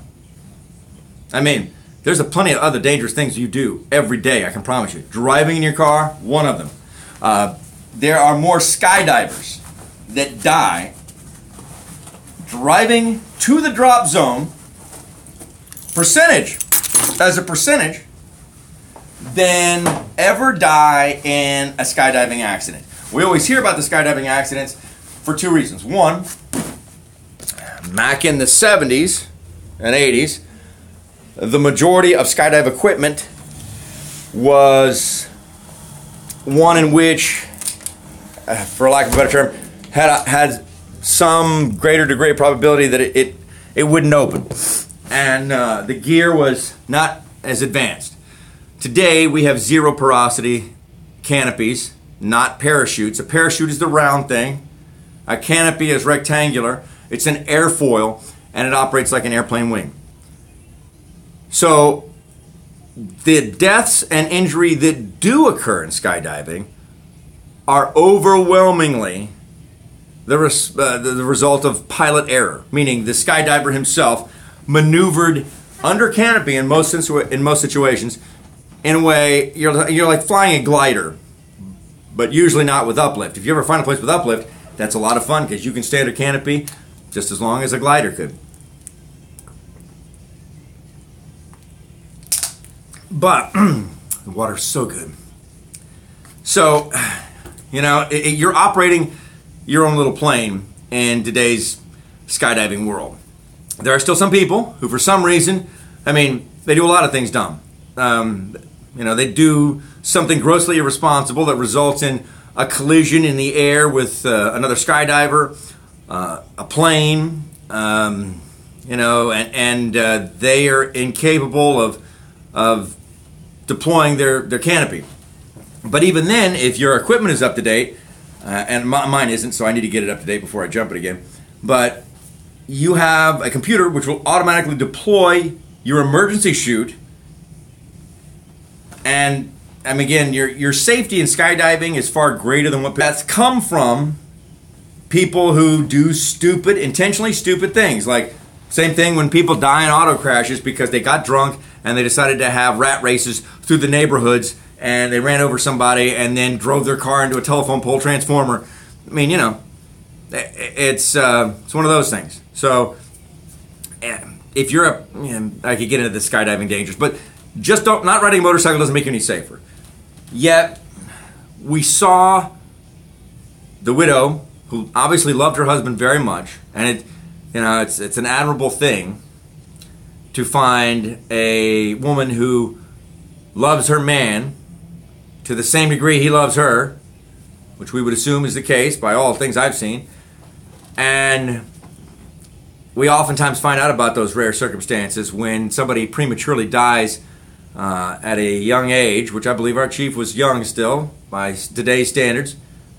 And you know, it's like, man, everybody else is getting divorces. One person's, you know, a sociopath or has some sort of narcissism or you know, they're kleptomaniac that's suffering from perpetual chronic pink eye of the bunghole, whatever, you know, and you don't find out about that till after you're married and got 5 kids. And those are the tragedies that are most familiar to people today. They make the wrong choice and a life partner, and then they're having to go through the pain of separating themselves from the image of the person they thought or that they wanted. And here you see some people that really seem to love each other and that, you know, had good kids, and yet when you're going through the grieving process, and they identify this is one of the things I love about social communication, or being a communication major, is that they identify a lot of the things that I'd already noticed most of my life, but they do it and break it down in a way that helps you to communicate that to others. But even in a relationship in which you get a divorce or you are breaking up with somebody that you've been closely bonded with, it takes time, and there is a process that is likened to and terminology used just like you would the grieving process of someone who's died. Because as far as you're concerned and as far as you can perceive, your life with that person is dead. And you are no longer going to have them around. And you're no longer going to have the feelings of positivity or euphoria that you probably forgot to identify as euphoria after you became familiar with it. Because I think that's what, you know, when you have love, as you call it, as we call it, I'm not an alien, as you earthlings call it. But I don't believe love fades. I believe what happens is that if you have something every day, then you forget how novel, rare, and special it is because it's there every day. And I don't care what it is. I mean, I got a story called Steaks on a Plane. Had a friend of mine, and friends with his dad, and him too, but you know, they went on a big fancy trip, and they've got a little bit of money. And so they had their own private plane, and they flew to Costa Rica or wherever it was in this resort, and they invited some other friends, and everybody was responsible for meals. And this one family, all they brought were steaks. Ribeye steaks of grade A thick. I mean, I love a ribeye steak. In fact, I'm hungry for it right now, and I like it medium rare. I like to grill it on an open flame. But man, you know, when you get it cooked just right and you sear it really well on both sides, and if it's dry seasoned, I don't like using wet seasoning, dry seasoning. Like a steak rub from Moody's. By the way, if you know Moody's Meat, Corpus Christi, if you're from these parts, you need to tell them I told you that their steak rub, I mean, if I could rub it all over myself and lick myself clean, I would. And I wouldn't even be ashamed to tell you about it because I guess I'm saying it now. It is delicious. It is the best stuff ever. And I use that in a lot of my special recipes, which I will be happy to tell you about later on when it comes to wild game. Back to the issue at hand, though. This family, and you know, they're going on vacation together. They're going to a fancy South American, you know, resort or whatnot somewhere in the world, flying on their own plane. But you know, the one family was going to be responsible for dinner. The other one was going to be responsible for lunch, and then they were going to get their own breakfast every day, or maybe they were going to get their own breakfast. No, one family breakfast, the other one dinner, and then they were all going to go somewhere, you know, for their midday meal. And I go, you guys only eat 3 times a day? Really? How do y'all live? I mean, I eat 5 or 6, sometimes 4. And then lately, though, I've been working so much, sometimes I eat once, and that is not good for me. That's why I'm losing a little bit of weight, and I got to start eating more because I'm about to a point where I can't. That's a side note. Anyway, back to this thing. Who doesn't love a ribeye steak? One that's like that thick, literally, when it's cooked that thick, with marbling that's just perfect, not too much fat. A little fat is good for you, by the way. You need fat to process protein. You eat completely lean protein, like a rabbit, super high concentration of protein. It is so lean, if you don't have some fat with that, you will starve to death if that's all you had to eat.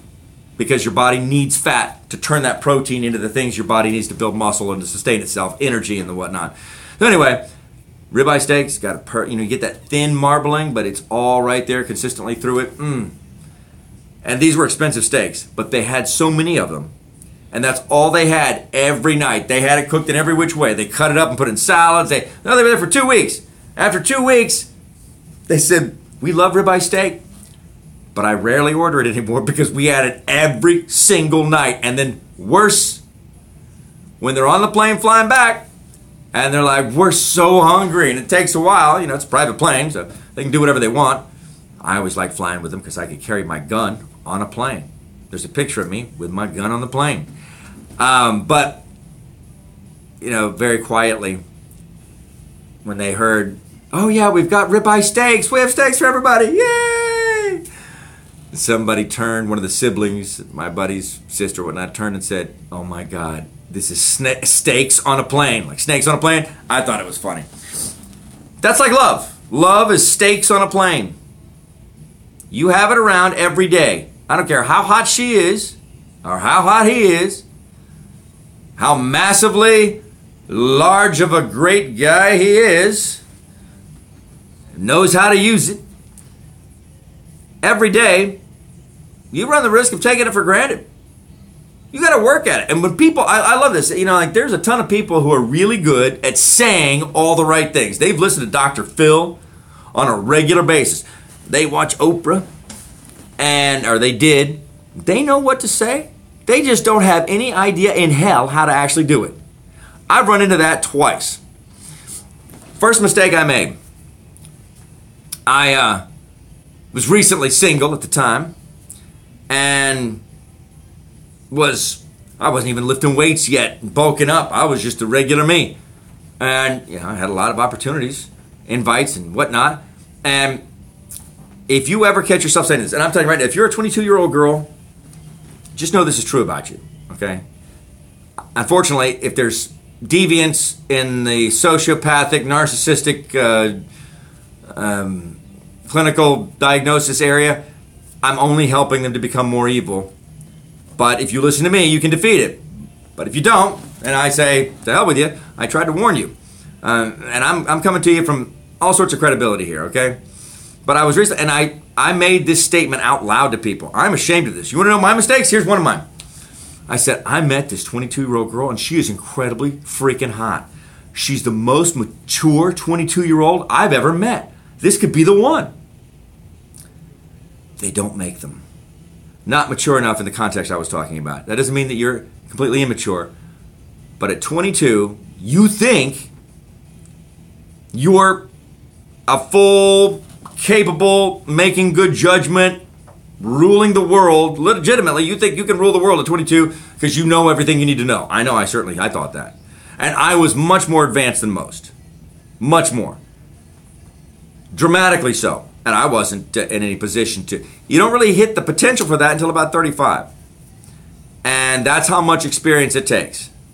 about the time when prehistoric man would have died of old age, is why there's such a culture of reverence for the elder or the senior, because to get to that point throughout history was quite the accomplishment, far more than it is today. And in addition to that, the amount of wisdom from what you'd seen repeated over and over again to the point in which there were no exceptions, and is often the case in human behavior, there really are no exceptions, because they are so rare as to not ever be anything that you might experience again if you've experienced it once. And most people don't want to believe that, because, again, you're in love with somebody, you don't want to believe that they ain't going to change. But at the time, by the time that they're 30, if they're acting a particular way, 1 in a billion, maybe not that many, 1 in a million. And you don't get that close with that kind of connection to that many people.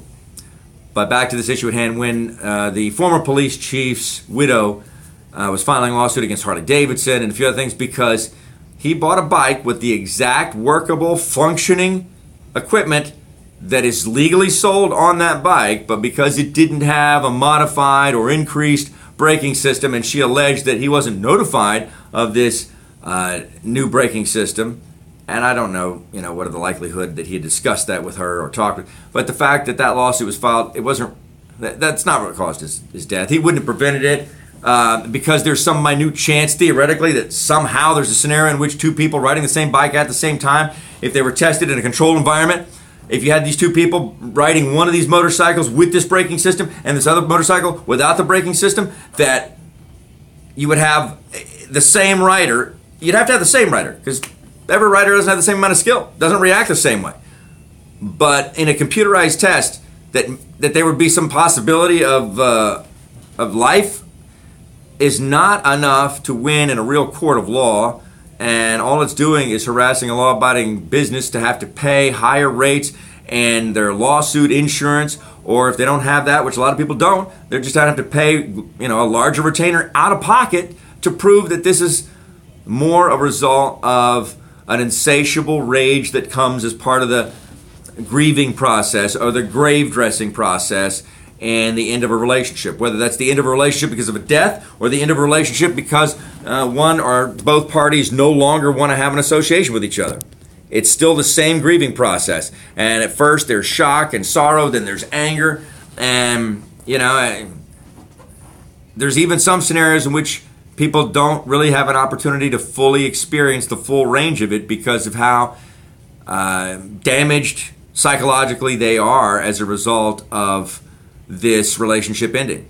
And that's sometimes by death, sometimes by finding out that the person you were with was a complete con artist, fraud, or polygamist, that they had a whole other family somewhere else and that was their favorite and you couldn't imagine how that could possibly be, or that their whole goal and mission was just one of evil use for your resources and lack of consideration for you as even a human being. And so there's things that happen in which you may not ever go through the 5 stages of the grieving process. I believe it is 5 stages. So I only remember the big 3, but I can look that up. Nonetheless, you see things like that. Now imagine, and I've taken a long time to get to this, but it's because I'm a talk show host. Please share this live broadcast and subscribe. I need you to subscribe. We're going to have all sorts of great guests coming and other things very soon as well. I needed to go through a couple of these so that I get a feel for how the YouTube channel works. And if you're watching this, please share it. And also, of course, I would ask that you feel free to get in with comments and contribute. You got a little comment window right here. I think I've turned it on. And so, show their messages. So I will see your messages as you post them, as you make them, and certainly appreciate your input on this. But imagine that if the police chief, beloved by all, had been shot by somebody. Man, you know what they would be doing. Instead of suing Harley Davidson, instead of going after the local dealer as well as the national manufacturer for something that is logically impossible to prove, they'd be going after the firearm manufacturers, because that is the response that some people have to what they perceive. It's not always premature, but what they perceive is a premature end to someone's life that they had or now perceive to have a great degree of emotions for. Sometimes there's really not as much emotion as you might think, and they didn't exhibit it while they were alive, but the moment that they're dead, now this person has been sanctified, and now they've done no wrong, and they're a wonderful person, and how are they going to live their life without them? Well, you know, what are you going to do? I mean, sometimes it's best not to really. You're not going to change your mind about it. I'm telling you right now, you're not going to remind them, hey, this person used to beat you and steal from you, and this person left you to go run off with somebody else, but they just left them too, and you forgot about it. You're not going to change your mind by reminding them of these things. All you're going to do is alienate yourself from them. It's best to just remain quiet. If you can't tell the truth and say something positive in times of mourning for people, it's best to just remain quiet. And don't expect everybody to mourn the way you do. We have those 5 stages. And the communication scientists that have studied and put this together in combination with the psychologists and psychiatrists, grief counselors, have acknowledged and identify a range of different ways in which these 5 stages will be expressed and in which these stages of grief are going to be felt or experienced, and that these 5 stages may not necessarily come in this exact order. Oftentimes, a couple of positions will switch. So maybe anger is the first thing that they feel. I don't think it would happen in that. But I mean, there's a degree of that, but it's not really anger as much as that is an expression of shock. And then the resentment anger aspect comes a little bit later after many, sorrowful nights of crying and talking to your friends on the phone and not knowing what to do and on and on. So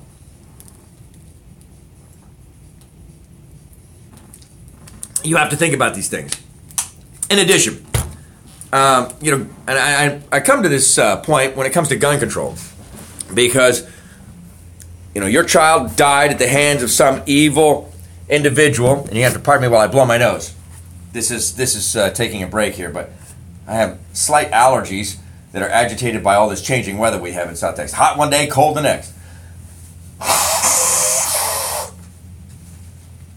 But this is what you call real, live, and 360. So, feel much better. If my child died at the hands of a lunatic, my first reaction would be to go after the lunatic. It's not even about gun control. That's just the way I was wired, to blame the individual. But that's not, unfortunately, how a lot of people are wired. And I'm going to say this. This is not a blanket condemnation of everybody who supports gun control in the belief that it's going to make this country safer. It's not. And I think the politicians who advance it, whether they were naive when they first got into the game or not, is up for debate on an individual basis. But I can promise you, Dianne Feinstein is smart enough to know that she's not stopping any of the instances that she has vulturistically played on as impetus for her gun control legislation that's proposed and ignored most every year until there's a tragedy and a president of the party on the left that's willing to carry that banner as an emotional plea or call to put pressure on Congress and the Senate to pass. And I'm telling you, nobody wants to pass it in the end, because holy hell, the last time that happened, there was such a revolution by the voters, figurative revolution, at the ballot box. I mean, incumbents that were entrenched in districts of their party were defeated for the first time in history. Speaker of the House, who was a single-shot, long-range, cowboy action shooter. So he did shoot, but he passed that, voted for that assault weapons ban, lost because of that issue. And so did everybody else. They don't want to give credence to it because Bloomberg, former mayor of New York, and he's an ass. I mean, he's just an arrogant ass.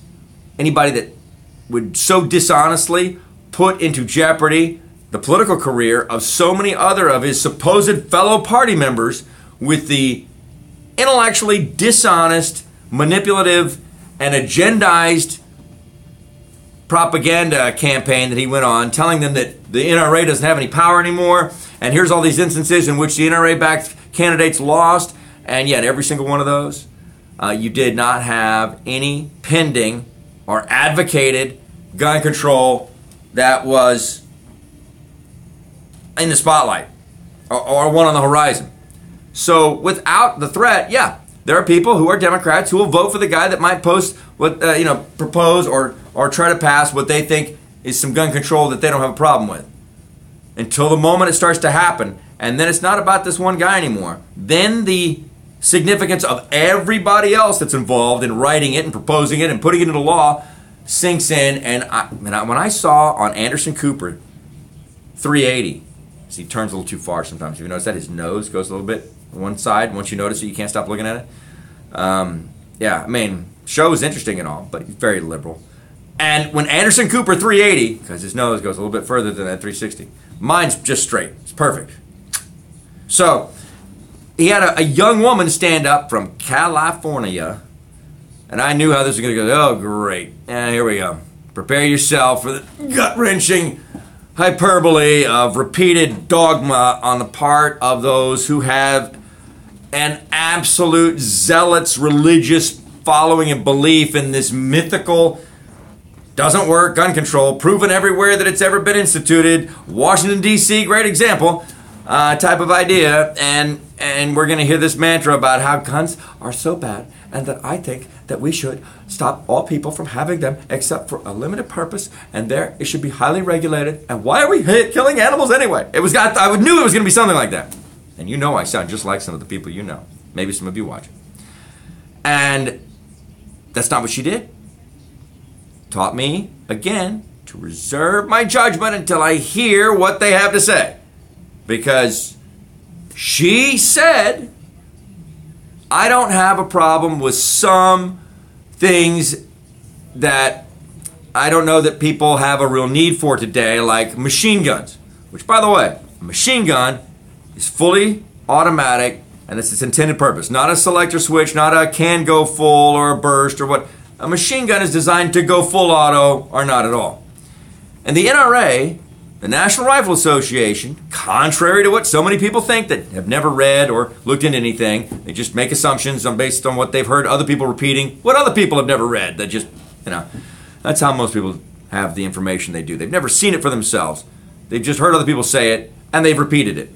Everything. Think about it. And if you're one of those people, you can change that real quick. But you don't want to be one of those people.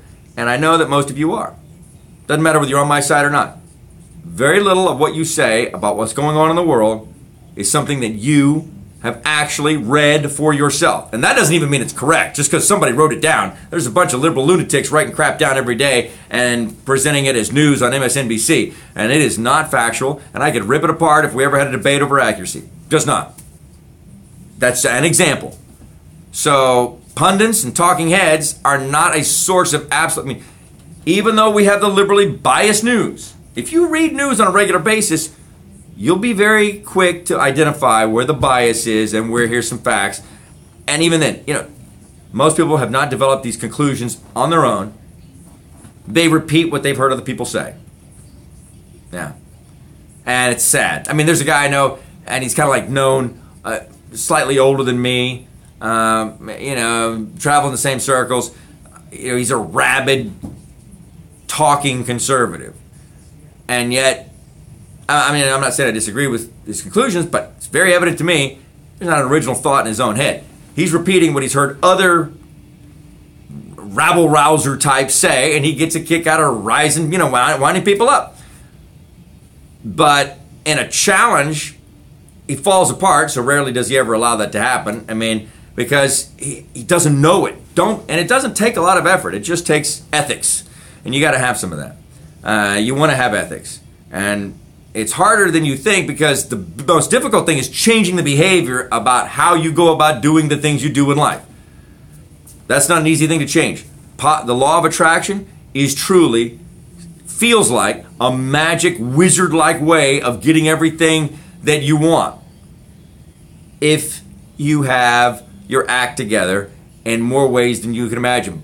sounds like such a simple thing, and it really does amount to you seeing in your mind your physical achievement, like you're watching yourself in a documentary, achieving all the things that you want, and thinking in positive ways about all the great advantages that you have and the gifts that you've been given, the opportunities that you have, the level of money that you make, whatever that is, and being genuinely excited about that because you know how worse off people are.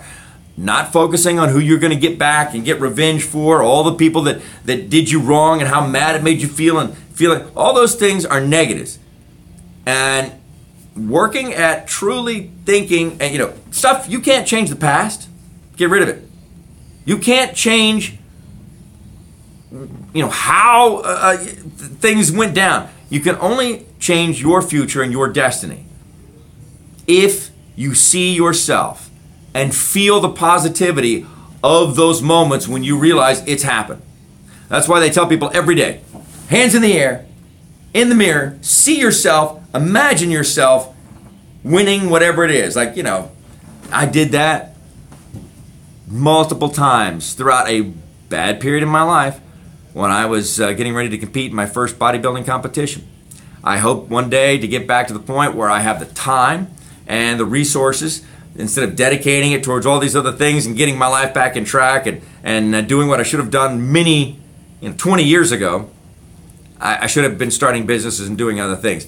But, I was more concerned about looking good. I'm going to get back to that. But now I'm concerned about doing some things that create jobs, serve a purpose, help other people be the most successful that they can be, as I get a thrill out of that. And yeah, I like money, don't get me wrong. But the thing that makes me really happy, and I see it happening, is you're helping people do what makes their life better, and consequently better for all of us. If I can help somebody market their business and have a greater degree of success and greater degree of income, I'm helping myself and everybody else in society as well. And because that's my focus, and that's what I get such a thrill out of, it's like taking picture photography. If I could live, if there was a way to make, a living to buy a house and food off of people's compliments, that would be my money. Love it when I take a picture for somebody or of something and somebody is so wowed and you hear the genuine sincerity of that. It's the biggest payment you could possibly ask for. I love that. I like when I take a picture and it looks awesome. I'm like, I can't believe I took that. Many people have mistaken my amazement at the accomplishments, or the evidence of accomplishment that I have for things I've done as an ego or an arrogance. It's really not. It's like, I don't believe I did that. I'm afraid I couldn't do it again. I don't care how many times I've repeated taking great pictures. It always seems like it's the first picture I take, before I had all my ideas about how I'm going to adjust the camera and what I'm going to do to make the picture the best it can be. I go back and it's the first one I take. And I'm slowly beginning to realize that doesn't mean that it's not something I can take credit for. It just means that instinct for me, or the non-conscious thought of what to do when I take a picture, my first instinct is usually correct. And that's true for everyone. For me, photography seems to be the thing that's magnified and taught me that, or illustrates it greater than I probably could have ever imagined. But your first instinct is usually correct if you're not adult and a wanton idiot, ignorant of everything that's going on, because knowledge of stuff requires responsibility and you're just trying to avoid that. I mean, if you're one of those people, I don't know what to say about your first instinct. But if you're not that, then your first instinct is probably correct. Instinct is not prediction or soothsayer or reading the future, but you're probably correct. If you suspect, if you're worried enough to ask somebody, if you think your boyfriend is cheating on you or is doing something they shouldn't, the answer is you may not know what they're doing, who they're doing, how they're doing them, one leg in the air or not, what they look like or where it's happening, or if it's happened yet, but it probably hasn't. That's why you're noticing it, because your total awareness of the subtleties, even down to the heart rate of the person that you're bonded to, is something that, and when there's a change in it, is noticed. Even the release of pheromones. So never discount your gut, which I still, every time I say that, makes me think about a situation that I don't want to be true, but probably is, because you don't have those feelings. And it's every time I put this, and it's, again, just about every holy book of all the major religions that you can find reiterate this.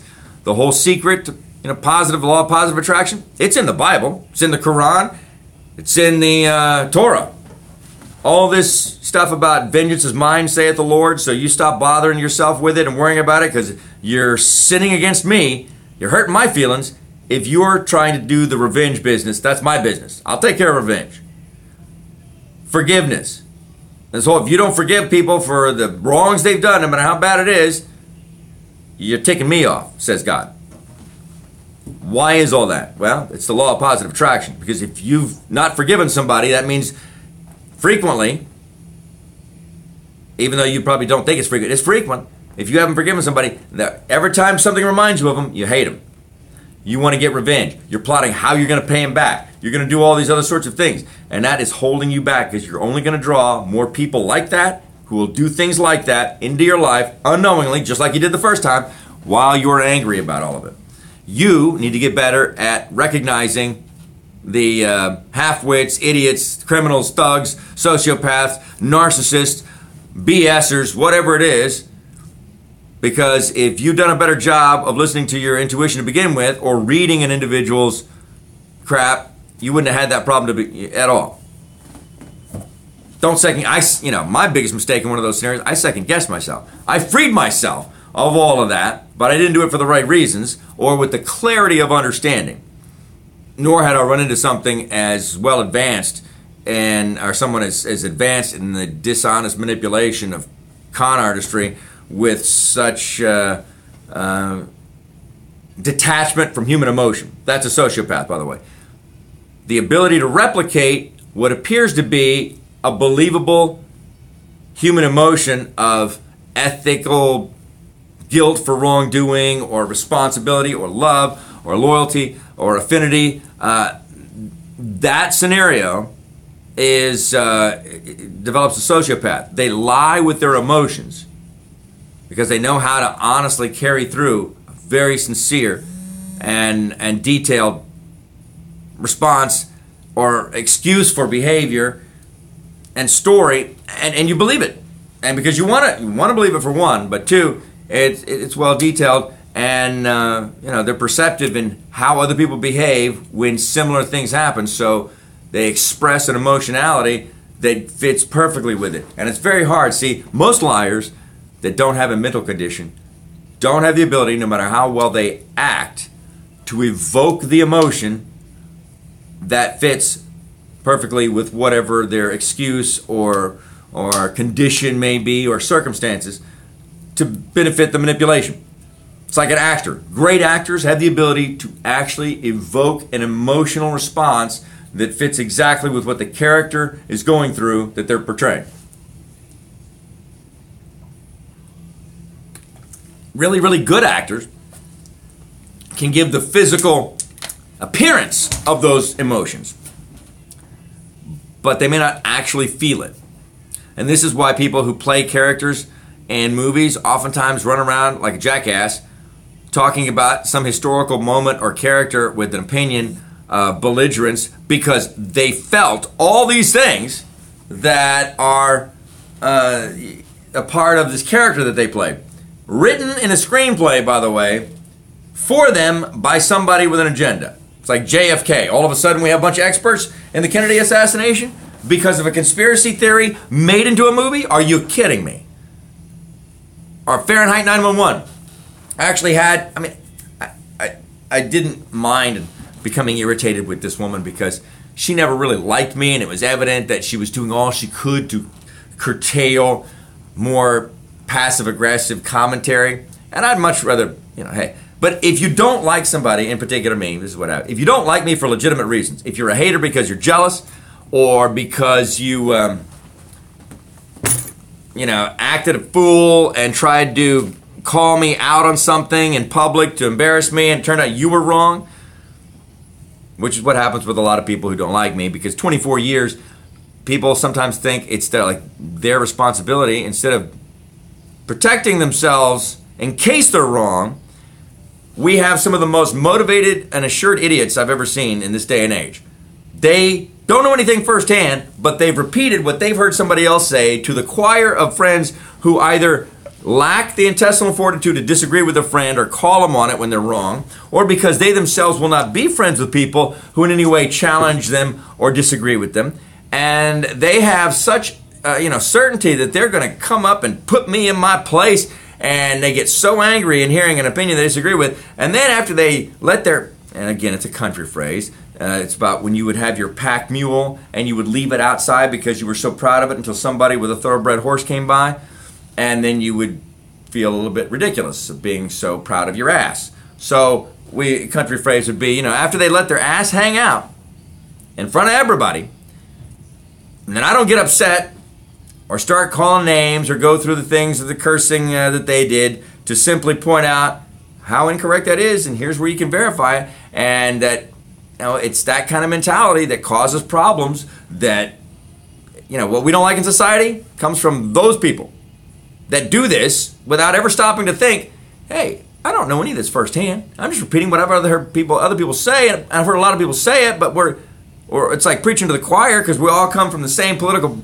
perspective.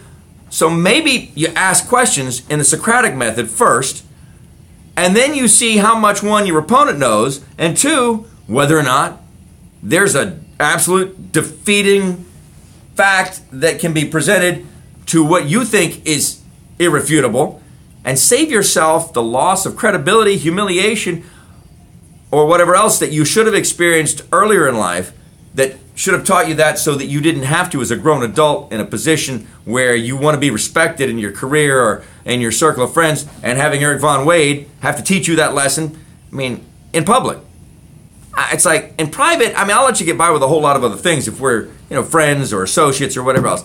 But I've lost social friends before, and maybe even some friends, if I thought about it, who thought that because they knew me, that it was all right for them to be disrespectful and condescending or insulting in a public venue, calling into my radio show, in social media or a chat platform in broad daylight in public, and then they're butthurt when I call them down on it and point out how wrong, lack of etiquette, inappropriate, incorrect that they are, and how absurd it is that they thought that was okay to do.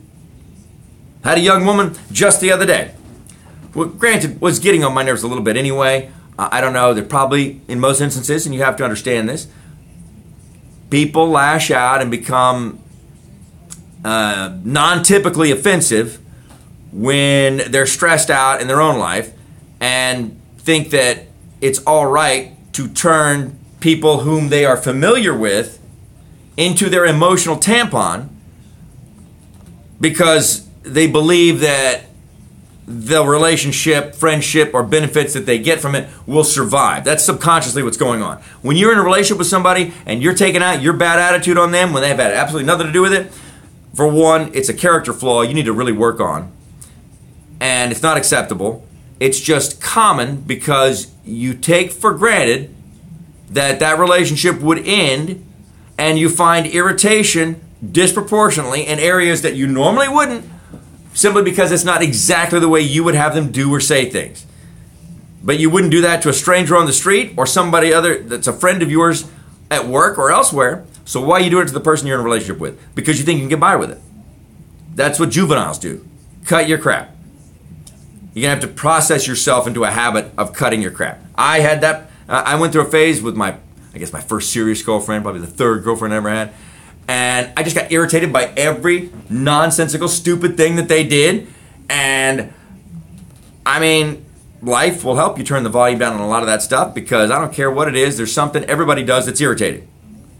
And if you're going to have that standard, there's no one you are ever going to be happy with in life, because you're going to get frustrated, irritated, impatient with them. You're going to start making passive-aggressive, condescending, criticizing comments on a regular basis, and nobody wants to listen to that crap, because there's somebody else out there that sees the fresh, the new, and all that great stuff that you like to begin with, how cute their butt is, whatever it is, and they're going to express all that, which is going to start making that other person have a real affinity and attraction to them, because they're not getting the validation of appreciation from you for what they do have as their assets. And I don't mean that literally, but could be.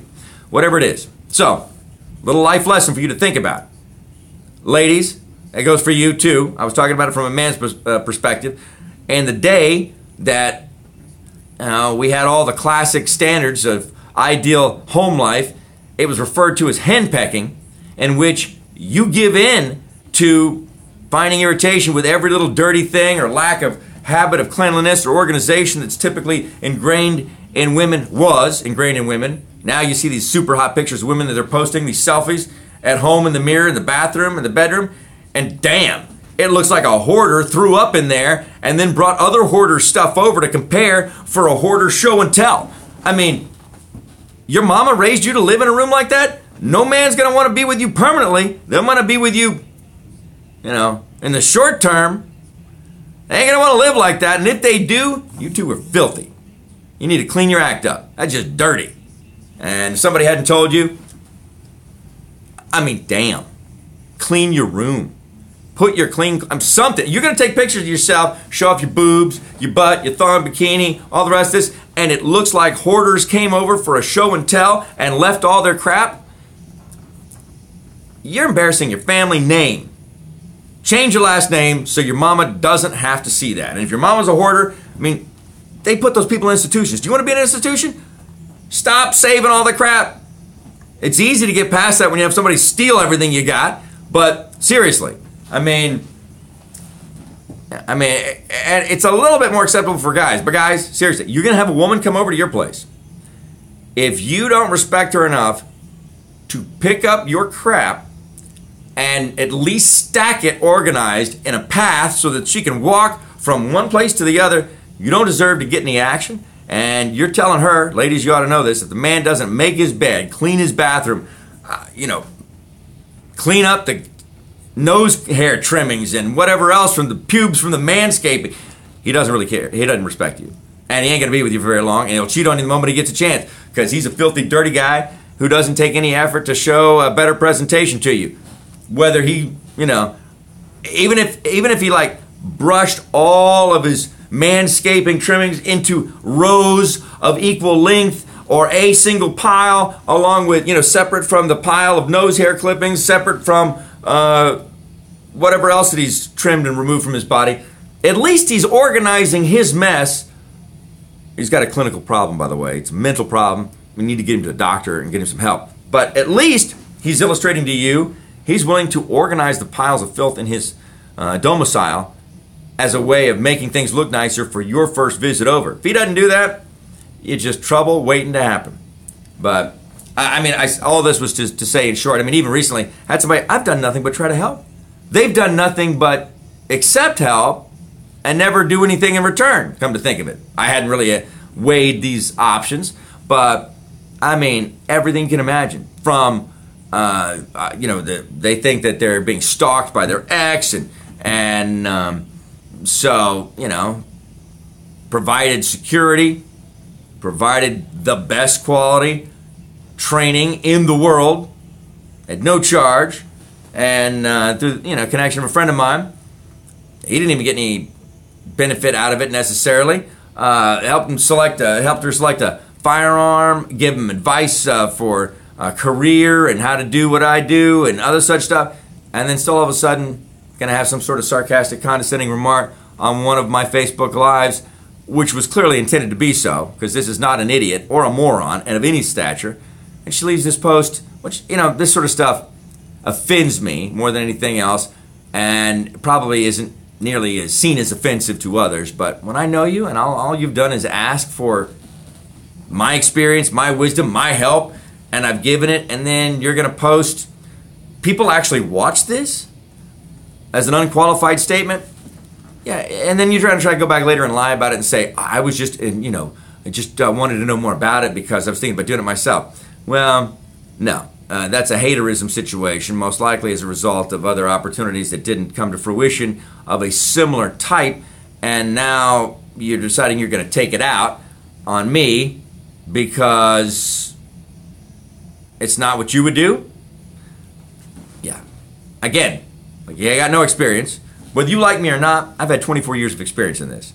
I can always get better, and I will get better as I get more familiar with this. Today really kind of feels like I've hit my stride again, like we once had with the great growth and momentum before Facebook killed it with Facebook Live.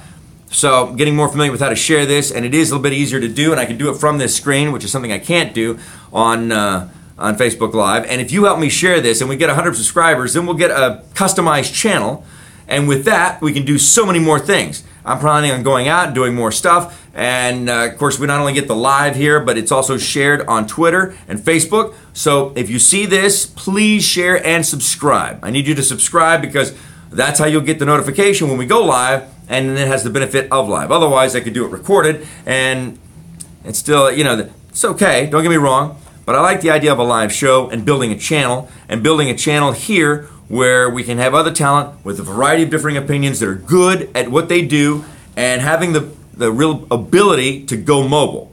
I've got a lot of talented people that I know in this town. I would like to say I know some of the best and the worst people in all of Texas.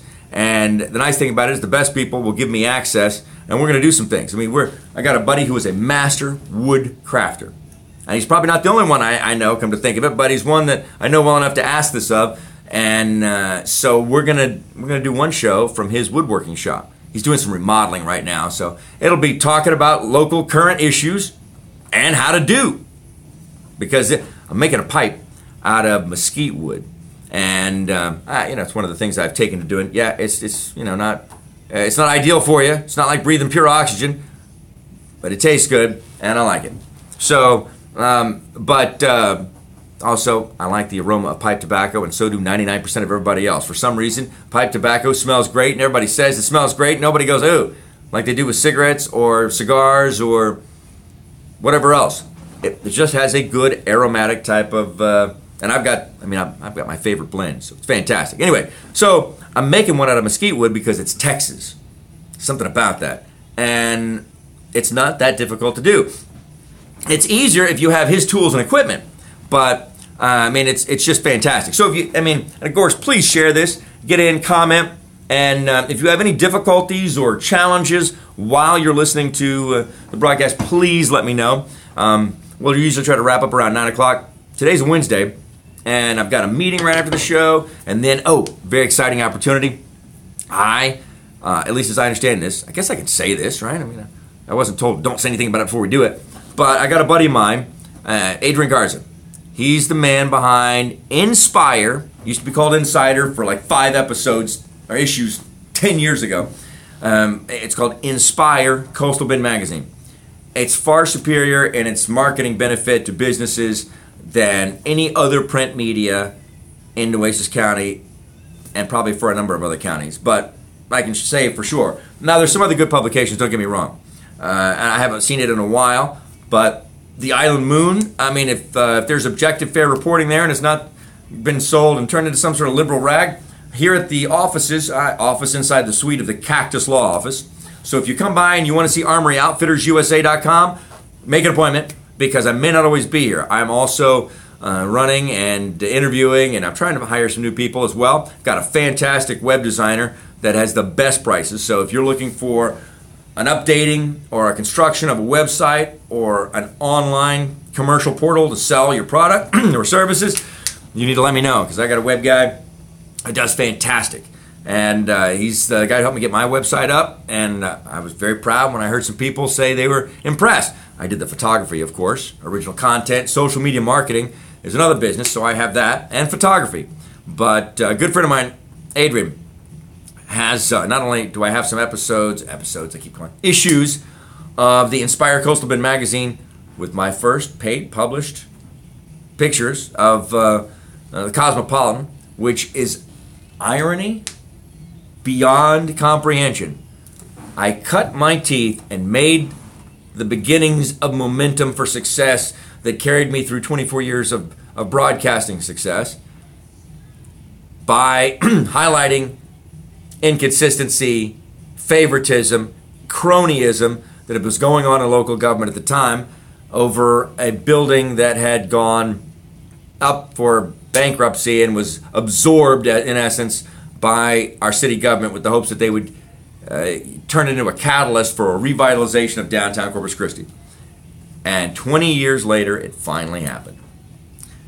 More than that, actually, because it sat without any action in the possession of city government, with a few key people in the city manager's office who it seemed were doing a favor for a very old family who did not want to lose the property or the position. It is in the center of downtown Corpus Christi. It used to be the Lichtenstein building, which was called the Frost building before it became the Cosmopolitan, was like the department store. But because of the narrow roads, restrictive parking for the new larger vehicles after the turn of the century, Corpus Christi had shifted to the Padre Staples Mall, which a bunch of farmers started and did a hell of a job with, if you want to ask me. I mean, the return they got when it was sold, and now the Las Palmas shopping center, not Las Palmas, the La Palmera, phenomenal, right? Maybe we'll even get the Sunrise Mall back up and going. But then you even had another mall pop up. I think the Frost building might have survived to the construction of the Sunrise Mall, which we had 2 malls and a population that is no bigger than it is now. We had 2 malls, and how do we do this? How do we support it all? We had The Legend of Billie Jean filmed here. Somewhere there's a young Eric Von Wade aspiring to be the next John Wayne, or whoever it was at the time. It wasn't Brad Pitt, because we hadn't heard of him. Brad Pitt's actually a great actor, and a lot more conservative than you might think. So I like him now. I would say Brad Pitt, but wasn't around by the day. Arnold Schwarzenegger. I'd seen Conan. Changed my life. That is the ideal of masculinity. And if you don't like it, that's fine. It doesn't have to be. It's a free country. But it's what I like. And just about every other man in this country who was of age to see that film as a child. Arnold's personal life and moral compass has got a bent needle on it, no doubt about it. I think it's gotten better as he's gotten older. But boy, when he was at it, it's like giving a kid the throne without any restrictions or anybody to advise him about anything else. Just let him do whatever he wants to do. And that's, he was king of the world and kept winning, and you know, basically he wants to have sex a lot. And he's got a lot of testosterone, and he's put a lot of testosterone in his body. So it's gonna drive you to want to do that.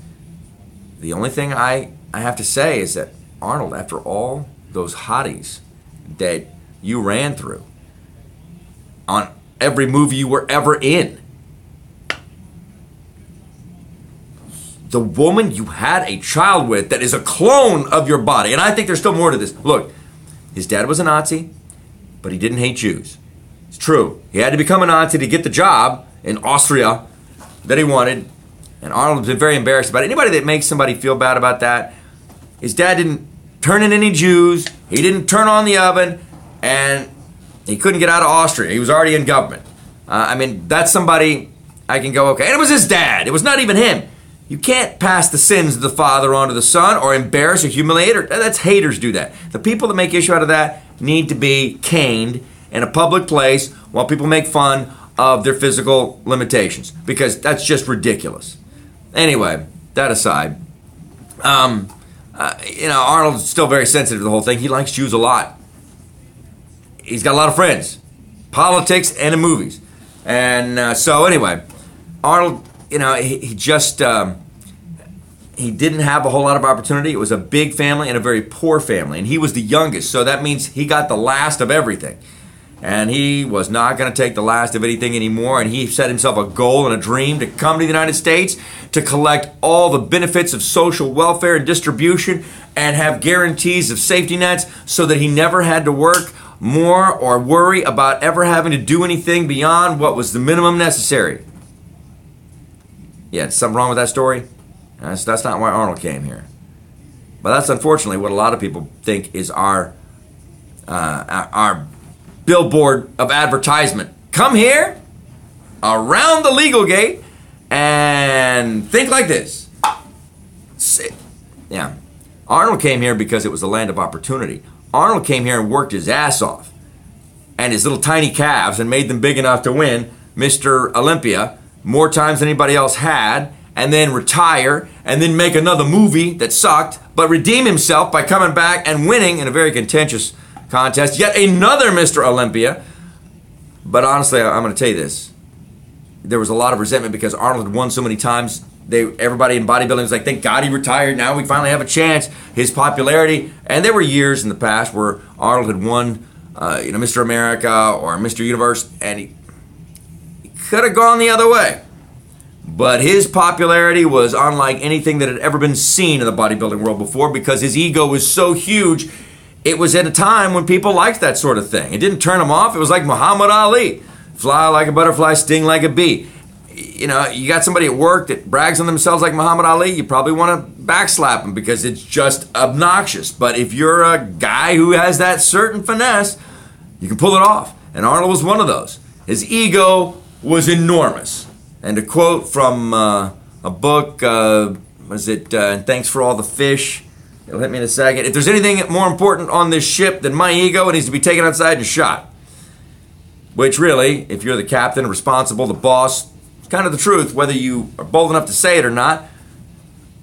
Employees need to recognize that. You're not here to put the boss's ego in check. And if you think you are, your time in that place is going to be short-lived, and every place for that matter. You're not the bus driver. You want to be the bus driver, start your own business, go through all the obnoxious amount of work to keep it legal and pay your taxes and to survive and to thrive, and go through 2 years of losing money, and then you can see how important it is to hire somebody who believes it's their job to put your ego in check. That doesn't have to do anything but the work that is in the job description and demand that they get a check every time that it's supposed to be there, whether you get one or not. You know, I mean, that's like, it's a whole different world. It's the immature lack of perspective that causes unrest, though. I say this. And in starting my own business recently, I got to say, let me finish this with Arnold real quick. Arnold Schwarzenegger, out of all these hot women that he's nailed, or bred, or whatever you want to say. He didn't breed them because they didn't have kids with him. When he steps outside of Maria, who, by the way, is very tall, a little bit on the thin side, she could be more muscular. He decides to start doing the housekeeper, who's built in a very strange way. I don't know how else to describe it. She's not any way in anything that I would say is like, oh, that's an attractive woman, or oh, she was once attractive. She's not Angela Lansbury, who you could kind of see used to be hot, but now is older. And if you were into, granny chasing or whatever, that would be something, I suppose. It's not my thing, but whatever, suits your fancy. Or, you're looking at I can find there's a wide variety of things I think are very incredibly attractive about different types of women.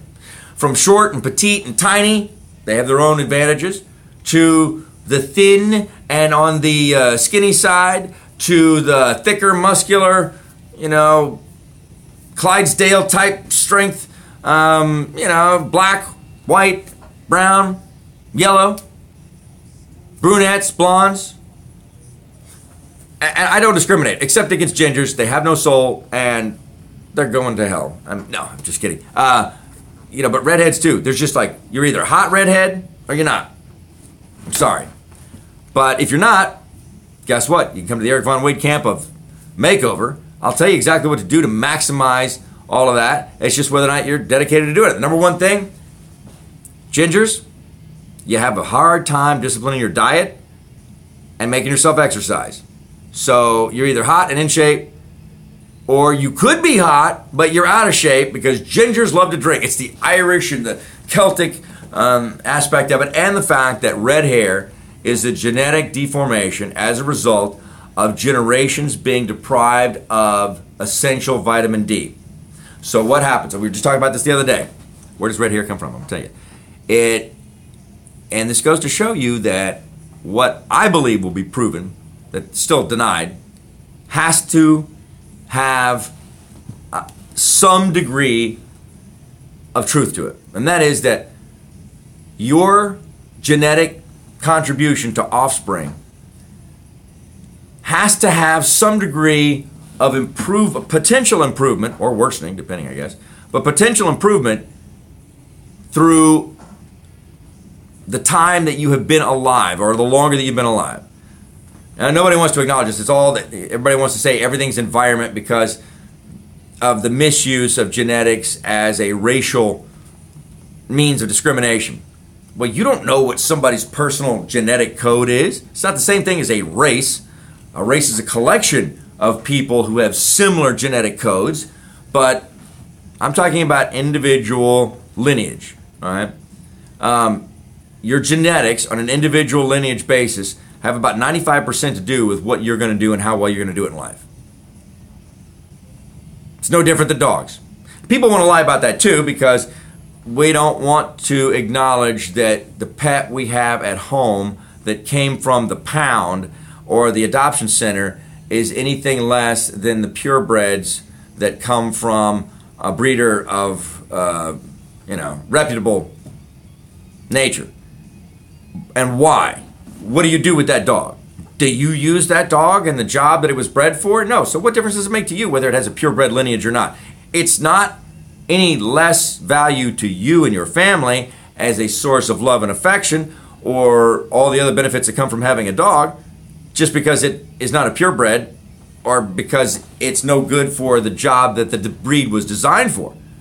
That's not what you got the dog for.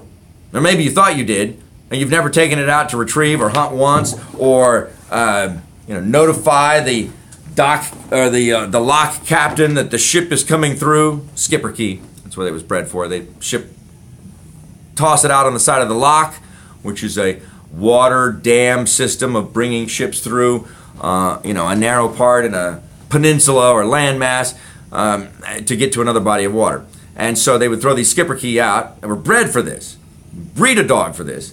Run down the side of the lock, go to the place where the guy who's in charge is there, and bark at them in a particular way to let them know that coming around the bend is a ship and they need to start the process so that it doesn't take forever, because usually the lifting of the locks takes time. It's a slow process because it has enormous amounts of water pressure against it when it's closed. You can't move that thing really fast. That's what the skipper key was bred for. You know what golden retrievers were bred for. You know what chocolate Labrador retrievers were bred for. And I'm telling you right now, there is a plethora of very dissatisfied men who listen to the emotional side of their relationship that told them to go down to the pound and just adopt a lab or adopt a pointer to quail hunt with, because it's all about training and you can just train them, and you can train any of these dogs. You're an ass if you've done that to your man, because you're talking out of that orifice, whoever you are, because that's completely incorrect. There's no exception to the fact that I've seen that happen time and time. You have no idea what the genetics are in going down and getting, let's say, a Brittany Spaniel or a German Shorthair or a chocolate lab that's at the pound. They are absolutely and should be your first choice if your only use for that dog is as a pet. Is they will love you as good as anything else. It comes down to the individual dog.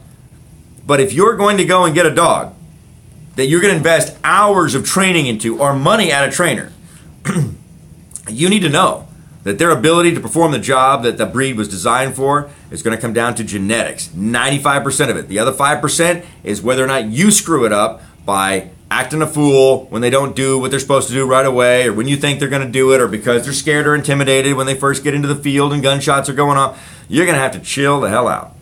I ruined a dog by just stressing over the fact I didn't think she was going to make a retriever. And she was already a little bit of a sensitive temperament, and then she felt like she was disappointing me, and then she just didn't want to do it. So she was a house dog.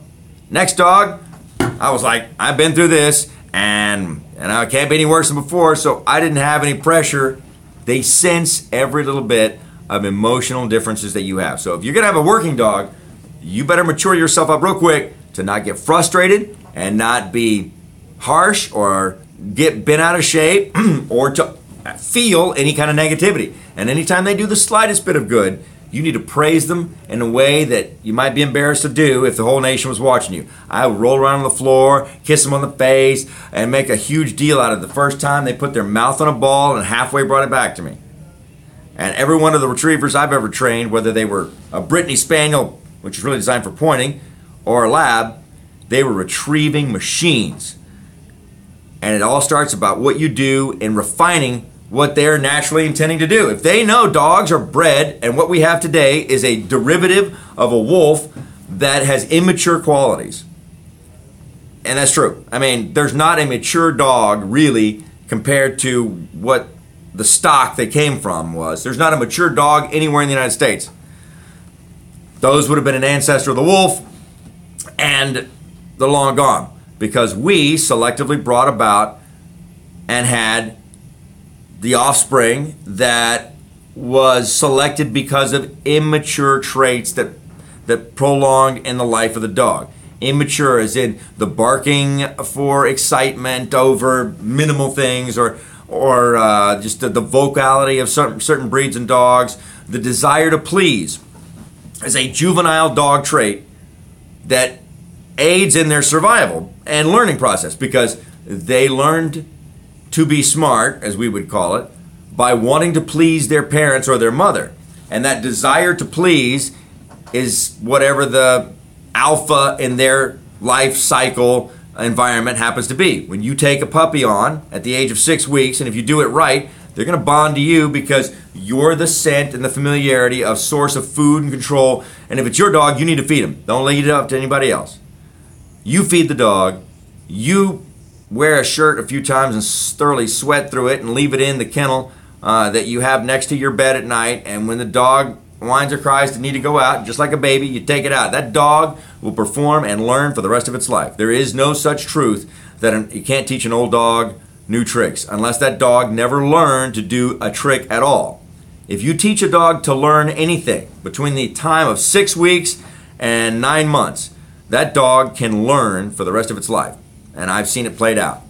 This whole idea that used to exist of not really dealing with a dog or trying to teach them anything until they were a year old, because that would mean they were 7, which is about the age you send kids to school, is an incomparable comparison of idiocy. And there's a great book called Gun Dog. It doesn't matter what you're going to teach the dog to do.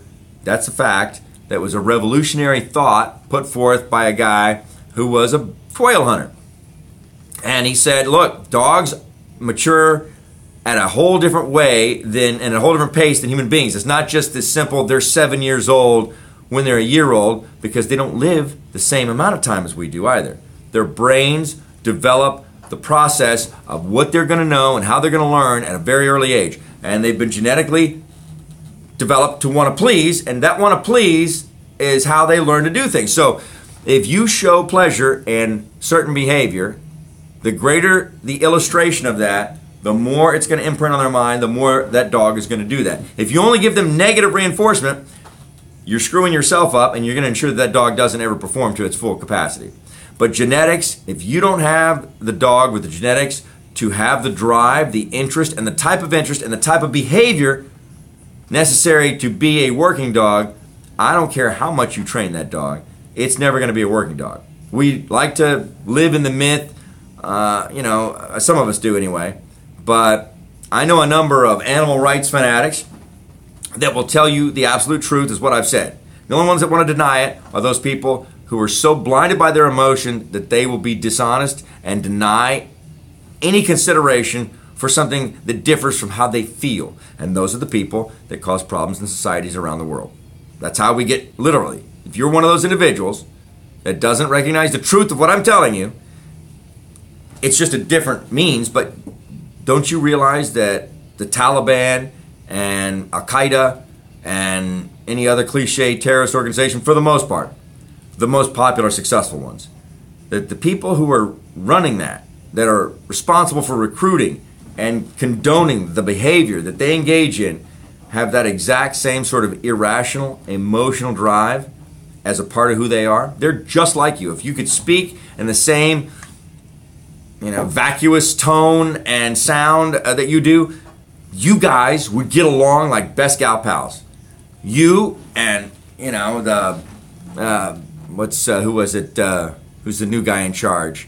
Let's just say if Usama was still alive, you and Usama would be going to the store, picking out new nail polish, getting those little press-on decorations for every holiday. You'd be finding dresses together, because he would be right there, the same kind of driven solely by emotions, to the point in which never will you ever acknowledge a need to modify a position or balance a position with facts, because it differs from what you feel, and you feel so much because you're trying to fill a void that comes from a lack of perspective in your life and intelligence that you're never going to fill, no matter how many tears you shed over the starving puppies in Africa. Okay? And all that emotion, uncontrolled, is not helping you to even relieve the cause you're championing with your emotions. You're not. And this all ties back into, you have to train yourself to remember to add facts and logic to the emotion that we have. We are all the product of nature's intended design, for the most part, of a man and a woman coming together, both from different perspectives that generally come to the same conclusion. Men and women have been studied, and that's something that is, I think, a non-political conclusion, that men and women oftentimes come to the same conclusion, but by a different process. But often is not always. And in some key areas, there are differences. Those differences are intended to be debated and had, and that's a part of how we produce human beings that are better suited for survival than we were. That's our objective. You realize that. Our genetic code, all the miraculous things that we do in life are a part of our genetic drive to survive. Now, you tell me that somebody having a child at 64 is not going to pass on some genetic wisdom, potential for wisdom or understanding of wisdom, or some degree of improvement than that same person would contribute to a human being at the age of 16. There's no way that you can't. Now, just because people deny it because they don't see how it could possibly happen, well, I dealt with that before, because I, for the longest time, said I know what happened to Neanderthals. If they're part of the human race, even though they might be a different species, we obviously were able to breed. And we interbred with them. They didn't go anywhere. We are them. Some people have, none, and there's pride to be taken in that pure Homo sapien, version of man. And then there's others who have a great degree of Neanderthal in them. And that's something we've identified now. Denied just a few years ago. 5 years ago, adamant, offensive denial of any suggestion that we interbred. There's absolutely no sign of that in the genetic code. Oh, well, then they just got a little bit better, and science developed an improved way of actually looking at that, and now we know. Neanderthals didn't disappear. They weren't starved out. They didn't go extinct. They were a fresh source of genetic contribution to a limited supply of human beings. And when you have championed a victory in combat or war or negotiation, and you bring back to your tribe the greatest prize throughout the history of mankind, it is not gold, it is not silver. Second would be weapons. New weapons and new steel is the second most highly prized discovery or valuable item that's a spoil of war. The number one most cherished and valuable spoil of conflict or negotiation or champion is of women, because they bring fresh genetics. And when you see, as you start to look at most combinations of different ethnicities or races that produce offspring, there's some exceptions, but most of that offspring has a greater resilience to disease or sickness because there is a fresh contribution and combination. And that was highly valued. And now it treated women as spoils of war, but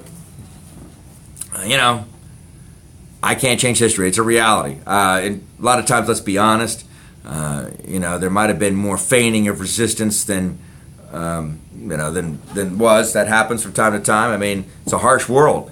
One of the reasons overwhelmingly that women engage in infidelity is different than men.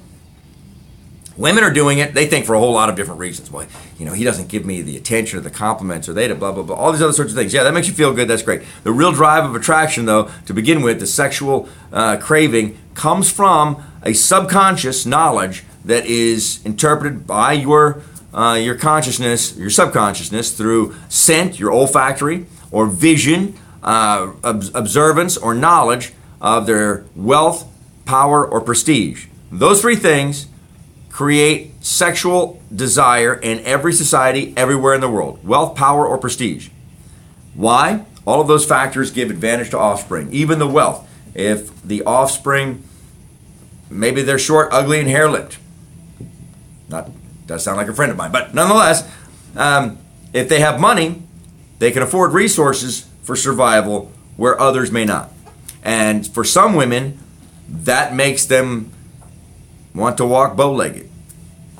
Men, their proliferation in desire for sexuality and ability to carry on without an emotional attachment that happens almost as, it's guaranteed with women. Once engaging in copulation, there is an emotional connection because sex with multiple partners can create the potential for a number of things. One, humans can, like dogs, end up having 2 children by 2 different fathers at the same time.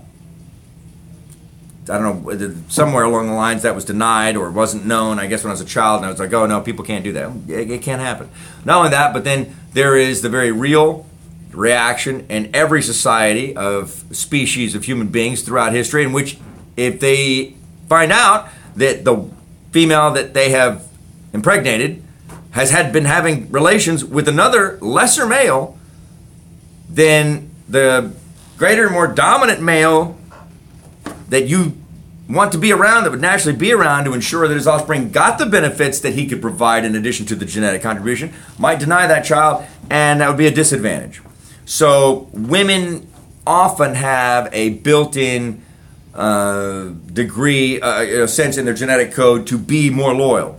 Men, oftentimes, have a more detached relationship with sexual intercourse and those that they are engaged in it with, because there was a time, and we even had it legitimized by our Creator in all your major religions, polygamy, because you needed to have a multitude of opportunities for your genetic code to survive. And how would why is your genetic code so superior? Well, because you could afford to have and pay for and care for all these wives. That wouldn't happen if you didn't have the ability to be exceptional.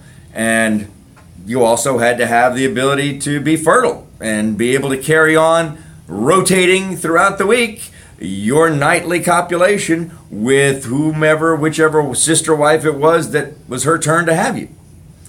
And when you ate all natural food with no preservatives, when you had clean water and you didn't have a bunch of highly processed food and crap that people take in, you could eat a lot of salt. People did, because they didn't have a bunch of other crap in their system. They weren't getting salt from every single thing that they had. And they could eat meat, and they could eat all these things. Nobody's talking about cholesterol with eggs. You kidding me? They were wearing them out. 100 wives. With 100 wives, the problem is you're going to have a favorite, and the others are going to get jealous, and you can't see, even like say your top 20.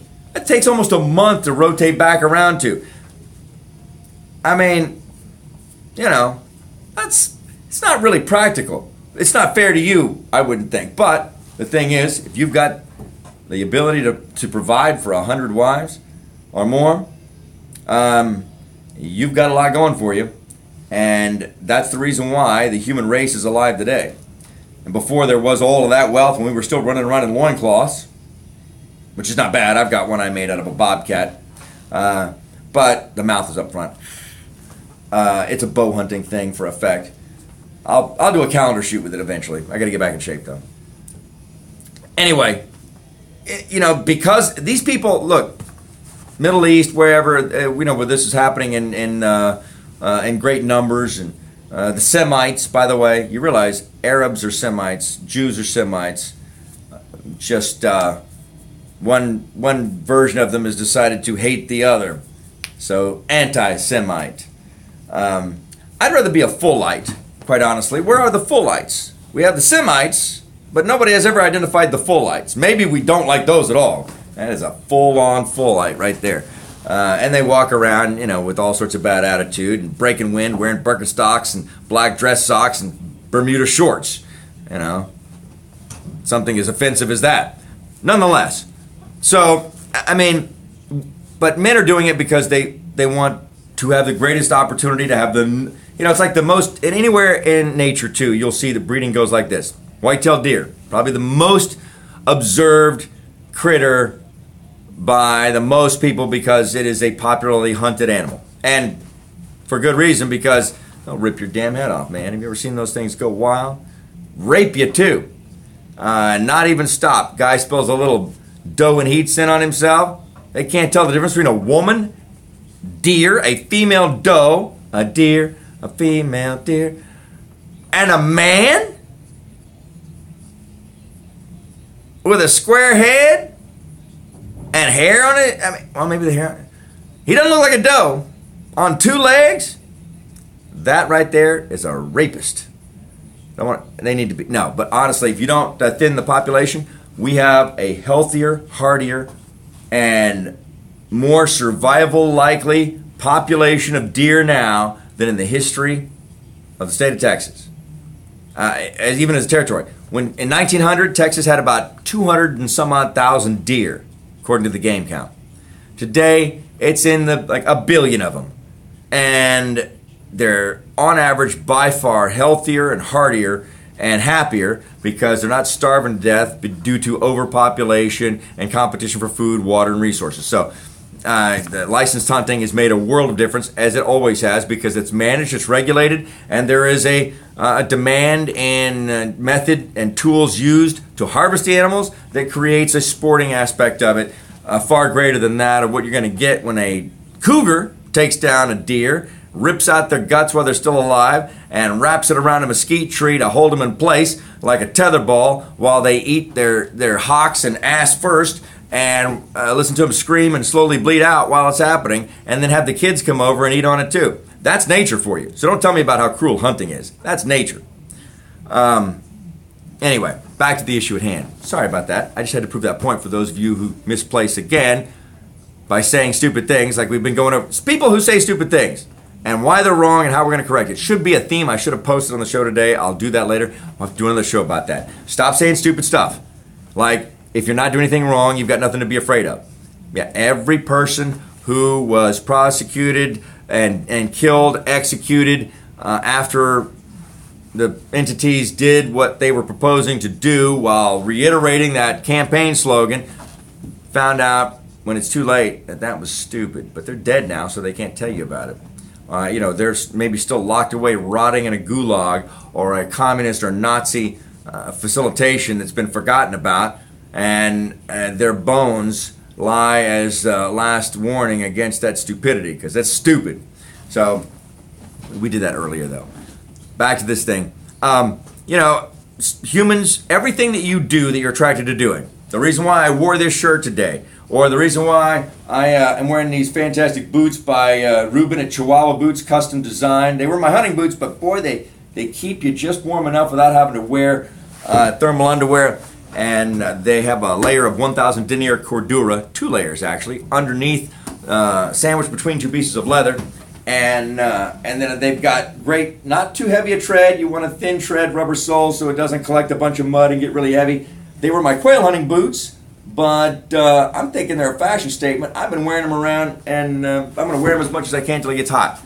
And even when it's hot, they do breathe because I've had them made large enough. And the knee shield, boom, right there. When I'm dove hunting, I can kneel down on that, and it keeps sticker burrs and whatnot from digging in rocks, digging into my knees and bruising them up. And that was my idea of modifying this 1870 cavalry boot, and I gave that design over to Ruben at Chihuahua Boots, who does not make boots out of Chihuahuas.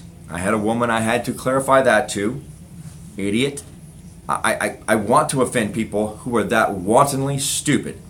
I thought she was pulling my leg or trying to, you know, intentionally fool other people because she didn't want anything to be made out of leather because she's that big of an animal rights wacko.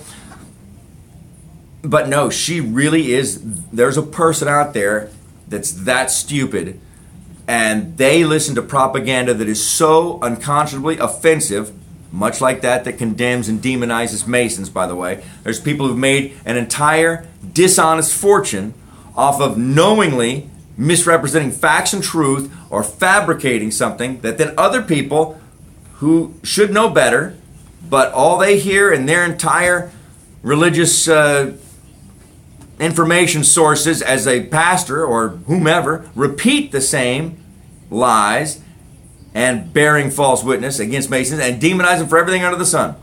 That is so far removed from the truth, it is offensively unconscionable. And I mean, you know, but there's people who've made a whole life living out of lying about other entities and organizations that are exclusive or rare or, you know, selective in who they have as their association, and it's sour grapes more than anything else. But that's the reality of it. Anyway, but I mean, where was I with this point too? I got off on a tangent with the Masons. I just like but there's people about that, it just drives me nuts. That, whoa, yeah, the Chihuahua boots. Yeah, I had to actually, because I can't stop myself. When I find somebody that wrong, they are not an example, but they literally are. When you walk around damaging other people's reputation, or especially when it comes to something that affects their ability to make a living by accusing them of something that's a result of your gross ignorance and overly emotional drive in life. I mean, this is somebody like what we've had as a theme all day long. Their direction in life is not anything that's calculated with reasonable, factual consideration. It is an emotional, whoever moved them emotionally has chosen the path that they are unwilling to ever consider altering, no matter what obstacles or damage may be done to them because of things in their way. Don't go around it. It's broken glass, there's fire, I got no shoes on and baby tender feet because I don't like to do anything rugged or dangerous, and you know, here's a path that goes right around it, but no, just walk through it and then you fall down and roll in it and scream, your hair's on fire, you know, you wet yourself and that felt better, so now you're a bedwetting liberal because it helps to put the fire out of the hot coals when you fall down and say, they should help me. I mean, you know, it's absurd. I mean, these are metaphors, and I'm having fun making it absurd, but they are absurd. And this woman had the audacity to try to tell me, a person has been a leather crafter for 2.5 decades, to tell me that these boot makers don't even know, and this person's been on my Facebook for a long time, so she should have known better than to try to play an expert with stuff she didn't know between her elbow and her a-hole, and tell me that boot makers don't even know what kind of leather they're getting, that it's actually Chihuahua, and they don't even know. I don't know how big the Chihuahuas are in this world's life, this woman's life, but these Chihuahuas got to be huge. Because a cow, when you get a whole cowhide, half a cowhide, you got a big ass piece of leather. She must have killer Chihuahuas where she's from, because to get that same size, a quarter of the size of leather necessary to make a boot out of, or a part of a boot, you're going to have to sew some Chihuahuas together, and then dog hide does not look like cowhide. And you're an idiot if you think that. And lizard, and snake, and elephant, and crocodile, and every other thing has a distinctive look that is drastically different from the rest of it. I might mistake garment cowhide leather with goat cowhide leather. I mean, maybe, if I didn't look at it closely. Not going to happen with a pig, though. That's got a different type of follicle, remnant when you have the hair removed. I mean, maybe that. But not between dog and bovine. And you're running around telling people that you wouldn't shop there, don't shop there because and seriously, because she thinks, because it's named after a state in Mexico that was named Chihuahua before there was a little bitty dog that bore the name. So you're just wantonly ignorant of history, geography, the very things that Americans are mocked by other countries over, because other countries spend a lot of time making sure that their children grow up knowing where things are in the world and what they're called. I guess maybe we went through a period where that wasn't emphasized, but that's no excuse. You're just not even being logical or reasonable. You're not even looking into it. She's subscribing to some whacked out lunatic animal rights group, which has absolutely contrary goals than you would imagine. It was just a few years ago, and I'll part on this because it's about time to go with that. I'm 30 minutes over anyway. But this just goes to show you people who are so driven by emotion, those are the liberals that I talk about. If you maybe just disagree on a form of government, but you have a logical aspect and you're rational in your discussion of it, you're not the absolute problem I'm talking about. And I'm not hating on you, and we may disagree on all the same points, but you're not part of what causes unrest. And it doesn't have to be, honestly, I'll tell you this too, there are some conservatives, or they label themselves as conservatives, but they do the same thing. I think they label themselves as conservatives because the cool group they want to participate in or be a part of, sometimes I blame myself. I'm so cool, and my life looks like it's so much fun.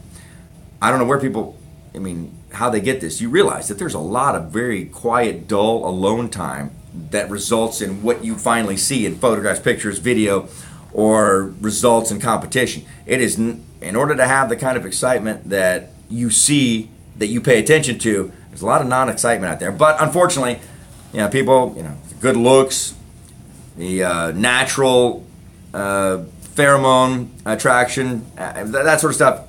I find myself irresistible sometimes. So nonetheless, it's not all fun and games. There's a lot of hard work that goes into it, and you have people who are just there, running off on every emotional tangent.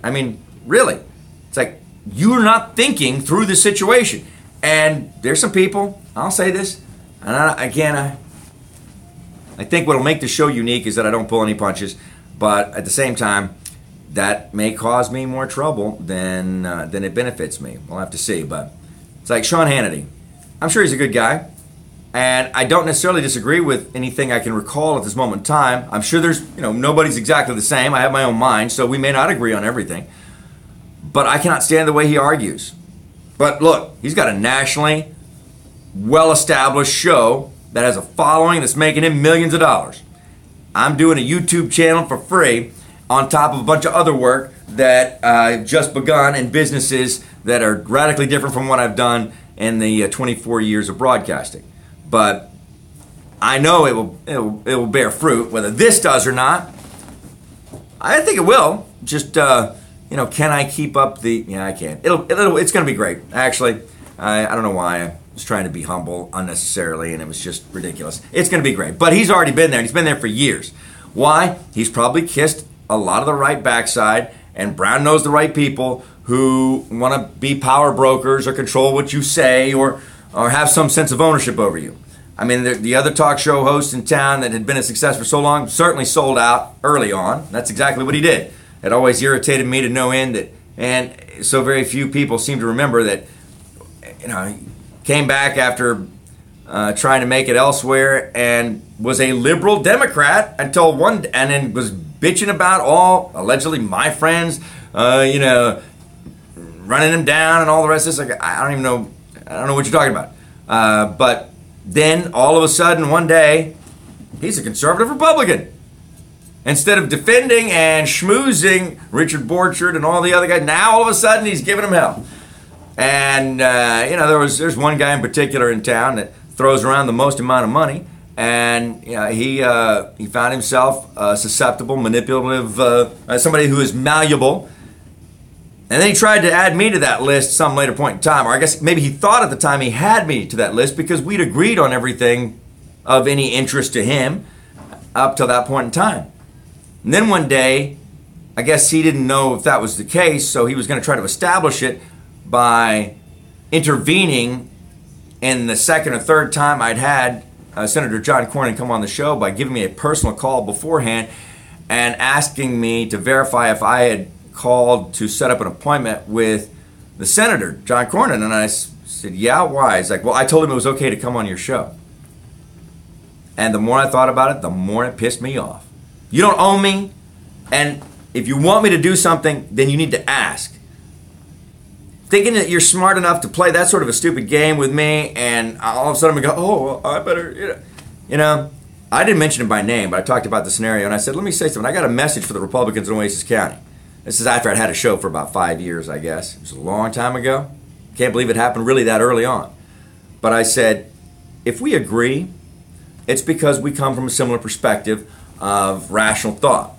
But don't ever make the mistake of thinking that you can tell me who to support or what to do, because that's disrespecting me as an individual and discounting any degree of intelligence that I have. And I can promise you, even at that young age, I applied more than the average person anywhere in the country, including wherever you go, and logic and rational thought and knowledge behind a decision I made. I just didn't go along because everybody said to. And this guy who throws his money around and his bad attitude gets by with it because there's a bunch of other people who, they don't want to buck the trend. Well, what's he going to do? Is he going to go back? I mean, seriously, your lack of backbone in caving into somebody who wants to own an entire district or area of any political party is asinine. I mean, is he going to go support a Democrat? And if he was, that doesn't mean they're going to win, especially now, because things aren't weighted. I don't care how much money. Let him go waste his money with that. But when you let somebody own you, you're willingly saying, I want to be a slave. I want to be a whatever else. You're saying, I'm stupid and I'm not as good as they are. Just because they played a little political game of payback and kickback to get what they got in order to get where they want to go and have the money to continue to do more of that doesn't mean that they're better or smarter than you are. And all you're doing is ensuring that there's going to come a point in time where the interests of this individual are not in the best interest of the party or the future of the party, and you set yourself up to have no ability to resist whatsoever because we bend over and lick their backside every time because they pay for the office and they pay for this and they pay for that and they donate all this big money. Well, good. So they're not really Republicans then if you're afraid they're going to go support a Democrat. I mean, and really, the fear is that it's like the emperor's new clothes.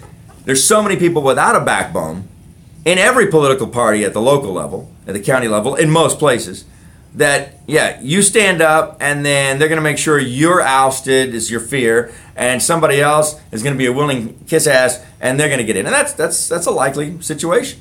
So, I mean, the truth of it is, I'm both the darling of the general people who vote conservative in Oasis County, and at the same time, they can't really have me around too much with the party because I've been blacklisted by the guy who throws his money around and thinks that makes him somebody. Well, look, I don't know why you've enjoyed any anonymity so far, because it's not like not pointing you out in public or naming you has stopped you from trying to prohibit me from ever being the MC at Republican events or trying to reject my selection by the president of Bay Area Citizens Against Lawsuit Abuse for the next deal, because nobody liked your guy.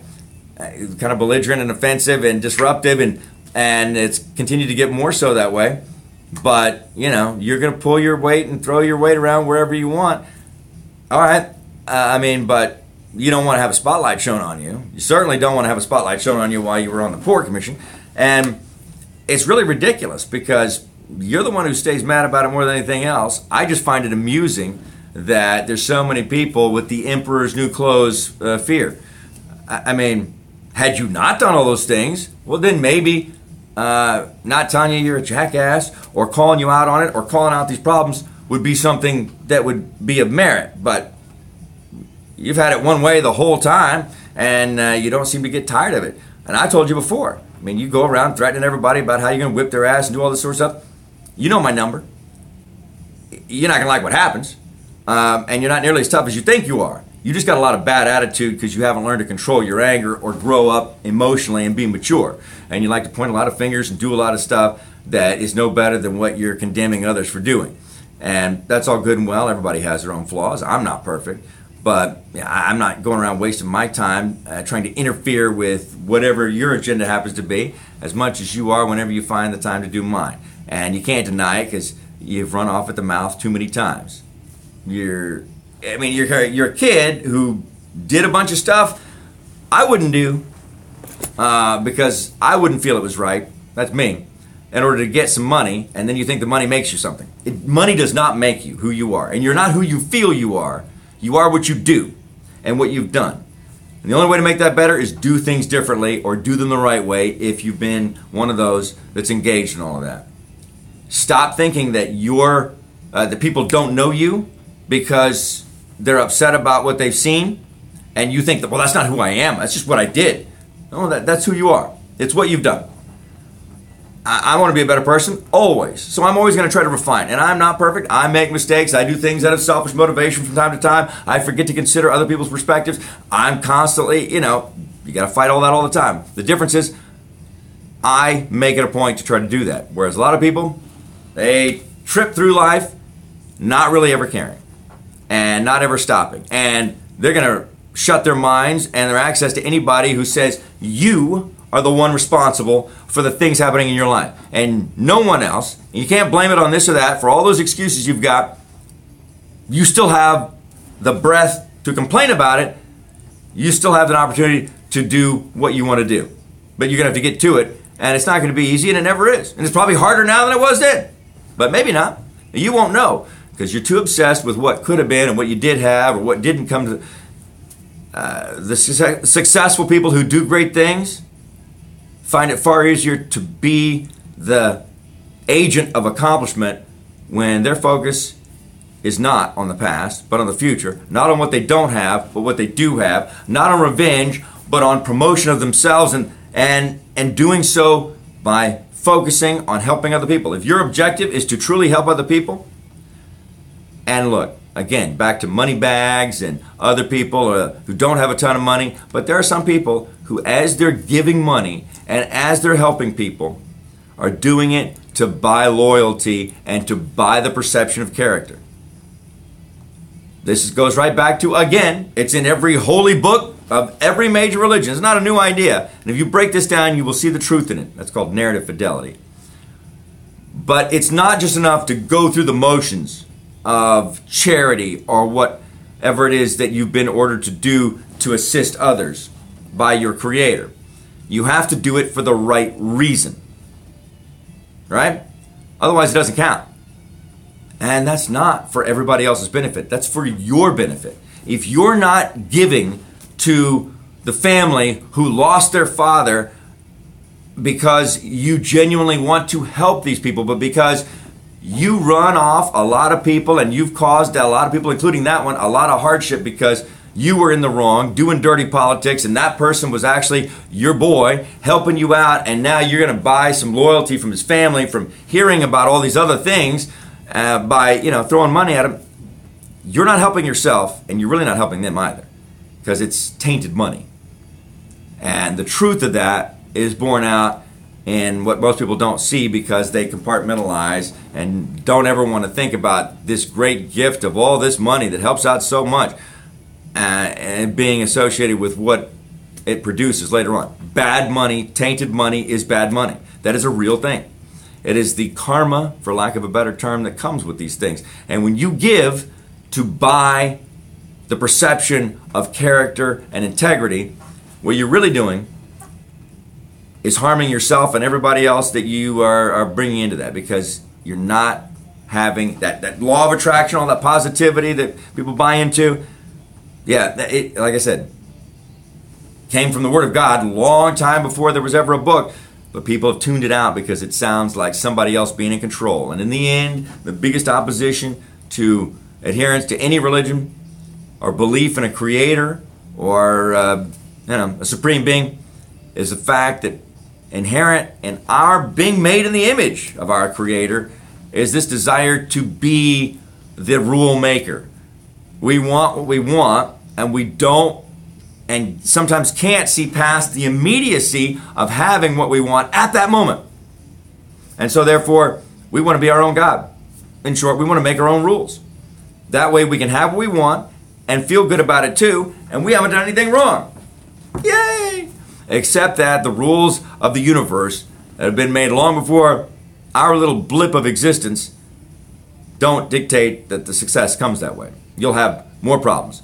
And I don't know, I've had this epiphany in seeing the truth of it all after having everything my way and having what I've asked for and realizing that all this stuff makes a huge difference, and in a way that was made oh so clear to me. I mean, it wasn't a magical moment. It was kind of the opposite. It was a very unmagical, horrific experience, emotionally distraught, distressful thing. And yet, it proves again another thing, that when you're doing what's right and your intent is to do what's right and to be thoroughly good, honest, do things for the right reason, for the right people, and people try to do you harm, it may seem in the very short term that they have some degree of success, but in reality, they will actually help to propel your success. The very deeds done to you by those who are in the wrong, when you are doing what's right, if you maintain that and don't sink to their level and don't go off and start being the person that, in retaliation that has done these wrongs to you, the very things that and actions that are done to hinder or hurt you will actually propel your success. And that is true without exception. Now, again, it's not like it's immediate, and nobody's going to put a big sign up going, hey, remember when so-and-so did this, and it caused you to do this? Well, that's what happens here, and here's your success. But if you're halfway intelligent, and you remember what I'm telling you, at some point in time, as you're reaping the rewards, you'll look back and you'll see it. Have the faith. Get your house in order. Do what's right. Dedicate yourself to being a better person. You don't have to speak in Gregorian chant or some turn of the first millennium language in order to understand and help educate other people about what it means to really enjoy benefits and the blessings of success. And you got to take a hard look at yourself and stop focusing on the negative, and have confidence. It will come to fruition. I can promise you that. I'm like 15 minutes over my 3 hours here, and I started a little late this morning. I'm gonna try to fix that, but we'll be here. Please share this. And how would you categorize this? We cover so much stuff. Tomorrow, I believe, unless he's busy, we'll be with Cassidy Lang. Maybe we're going to go back to the American Bank Center and do a YouTube. There's a lot of people who are maybe exposed to this that have not watched the weeks and weeks of great success and following that we had on Facebook Live, until Facebook Live decided that, again, they're doing dirty. They're doing wrong, but they pushed us to a better venue. And here, people are discovering us even in a larger format, globally, that maybe had never heard the Eric Von Wade Show before. And we're going to be in different locations, on different places. I'll have more visuals. And in fact, I was going to say earlier today, I believe we're going to be out taking some photographs of the very elegant and gorgeous Elkhorn, the reserve at the Elkhorn Ranch. Now, I took a few snapshots of there about a year ago at a wedding fair. And so I figured it was all right to go full cowboy. It's I have a lot of different looks, but these boots, everybody, they're staring at me for one reason or another, because it looks like I'm from the 19th century with this stuff on. And I don't dress cowboy all the time, by the way, but I think I can pull the look off with some degree of style. And but these boots, they look good if you're riding a horse, but walking down the city street, it's not common. And nobody else has a pair like this, because I had these custom made Chihuahua boots. Ruben, I'm at you. So if you, if you're, again, a regular person, you might think, no, that's something. But if I walk into some little podunk town in Del Rio, around Del Rio, Texas, or Rio Grande City, or Pelote, or Fremont, it's a strange thing. Every guy there is staring at me as I walk into the convenience store, the gas station, or whatever else, because they think those boots are cool as hell, and they think they're going to go find them somewhere. I can hear it, we're going to look for those online. You're not going to find them, although I may start mass producing them, but you're not going to find these anywhere else. And the things that you can find, though, and I say this to everyone, I know a lot of people, especially if you're a man or a woman, and you read, when you get to the age of about 30 to 40, somewhere in that window, if you haven't necessitated glasses yet, you will. And when you do, don't abandon a sense of style. Let me be clear about this. As I focus a lot on doing what's right, you always got to do what's right. You always got to be good. Improve your skills. Substance is what matters. Action, not how you feel about things, but what you do about things. That's who you are.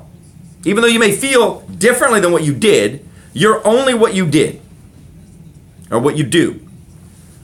But there's no excuse for looking ratchet while you do it. Let me be clear. You got to pull off a sense of cool. And don't listen to the haters, because I can guarantee you anytime you speak openly, honestly, and you're vulnerable, there's some hater out there that's going to want to et tu brute, and they always have an agenda, and it shows their lack of character. You rise above it, call them out on what they're doing, dissect it. Don't make references to their ethnicity, their religion, their height, their physical appearance, because that had nothing to do with the flaw between their ears. That didn't consider the fact that you may not respond in kind and develop a great degree of credibility by anybody who witnesses it or hears about it, and they lose significant, if not all amounts of credibility for having done what they did. Rise above it, and you'll also have happier relationships, because a lot of people, you are your own worst enemy. You're your own worst enemy because you fight like a child, and you usually do it for a reason. Most of the people who go to these obscene degrees of personal insult and identifying or utilizing the insecurities of their partner, wife, husband, or other such individual they're clinically incurable narcissists who are doing it with an agenda. When people seem to be irrationally upset and they start arguments over things that should easily be cleared up, but they seem to have a misconception that they will not let go of, it's false, and you need to know that, and you're dealing with a very dangerous person. If this is part of their pattern, this is not an honest misconception, an honest misunderstanding. This isn't a part of a problem that's a result of some excuse that they've given you about being done wrong by some guy. It's an intentional tactic of manipulation to keep you off balance and to keep you from examining too closely what they're doing, because it puts you on the defensive and trying to prove and clarify these misunderstandings or these accusations or these suspicions that you don't even know where they would come from, but certainly, or maybe they seem like it could be seen or misunderstood this way, so therefore you feel compelled to go the extra mile. If you've had to do that more than once in a blue moon, and it doesn't quickly resolve itself, even when it's once in a blue moon, when you can show whatever they thought was going on or what might be happening isn't, that person is somebody you should get away from. And I mean that. There's a lot of people who have developed that as a technique and manipulation for, basically in most cases they're doing exactly what they're accusing you of. And that's what people are really talking about when they say, if somebody's constantly accusing you of stuff that you know you're not doing. But they'll turn around and use that on you too when you continue to say, that this pattern of behavior is exactly like that of a cheater. They go, well, that's what cheaters would say. They turn everything back on you as well. But you know the truth. And so if you're not, then they know the truth too. And it's a tactic. And it's a downward spiral you got to get away from. I like people who are honest up front and who are genuine. Like the people at Masters Optical Eyewear. I got to tell you, if you're going to be good and be cool, you better look it. Because the only way to advertise that and make more people want to do the good, cool stuff that you're doing is to look good doing it. So it is not a minor thing. And I say this, Republicans for the longest time in particular, you guys were so jacked up and argued with me, and some people belligerently when I would say this. There is no excuse for not being the best communicator, the best speaker, and having a dynamic, charismatic personality, and the best. That's part of survival in every culture. And we all made a mistake at one point in time by buying into it the first year anyway. I did. By buying into this argument that it's just about what they think and these other. No, it's not, because I'm sorry. Your ability, you wouldn't hire a salesman and say, or hire anybody to work for you that was absolutely no good at selling themselves or communicating with anybody. Would you? Hell no, you wouldn't. I'm going to say hell because I want you to remember this point. So when you say that I don't care about how charismatic the candidate is, that's irrelevant, we all made a mistake when we said that. I've done it once before too, but now you're still making a mistake, and I've been trying to correct people for years, and we still have people saying it. Presidential candidates, any candidate, has an obligation to develop social skills and the ability to sell as much as any commissioned salesperson that's ever been hired to do anything. because leadership is what that boils down to. Salesman, we put it in a box of a product or a service that somebody's trying to get you to buy or solicit. But in reality, salesmanship is leadership. There was a great sales pitch that was given by William Wallace on horseback as he rode back and forth in front of the guys and said, "I've heard that William Wallace is 10 feet tall and that lightning bolts shoot out of his arse." And all the rest of that. It was a great way to tell a story, because the number one technique in selling is to tell a story with a single objective. And every great leader's speech before his troops going into battle is exactly that. He has sold them on what he says and believes will be the outcome of that battle. And when you sell somebody on it, then they have faith. They don't doubt, they know, because our leader, with whom we have placed legendary powers and stories, and we have talked about, and he has both been hated by the enemy and loved by his allies, has said this is what will happen, and if we are believers together, we'll accomplish it, and if we don't, we will live in history as heroes, and we will die in the way a man should, and that is free and resistance to tyranny and oppression, discrimination, unequal consideration. That's what it's all about. And you can decide for yourself. Again, there was time when we used to rise up and challenge things that are commonplace today, discriminated against because we sell items that can be used, wrongly. Knives. I mean, they took guns from the armory at Lexington, the British. And that started a revolution that produced a country that is rivaled by none at this point in time as supreme superpower on the face of the earth in the history of human existence, because they were going to deny us access to one armory of firearms, of single-shot firearms.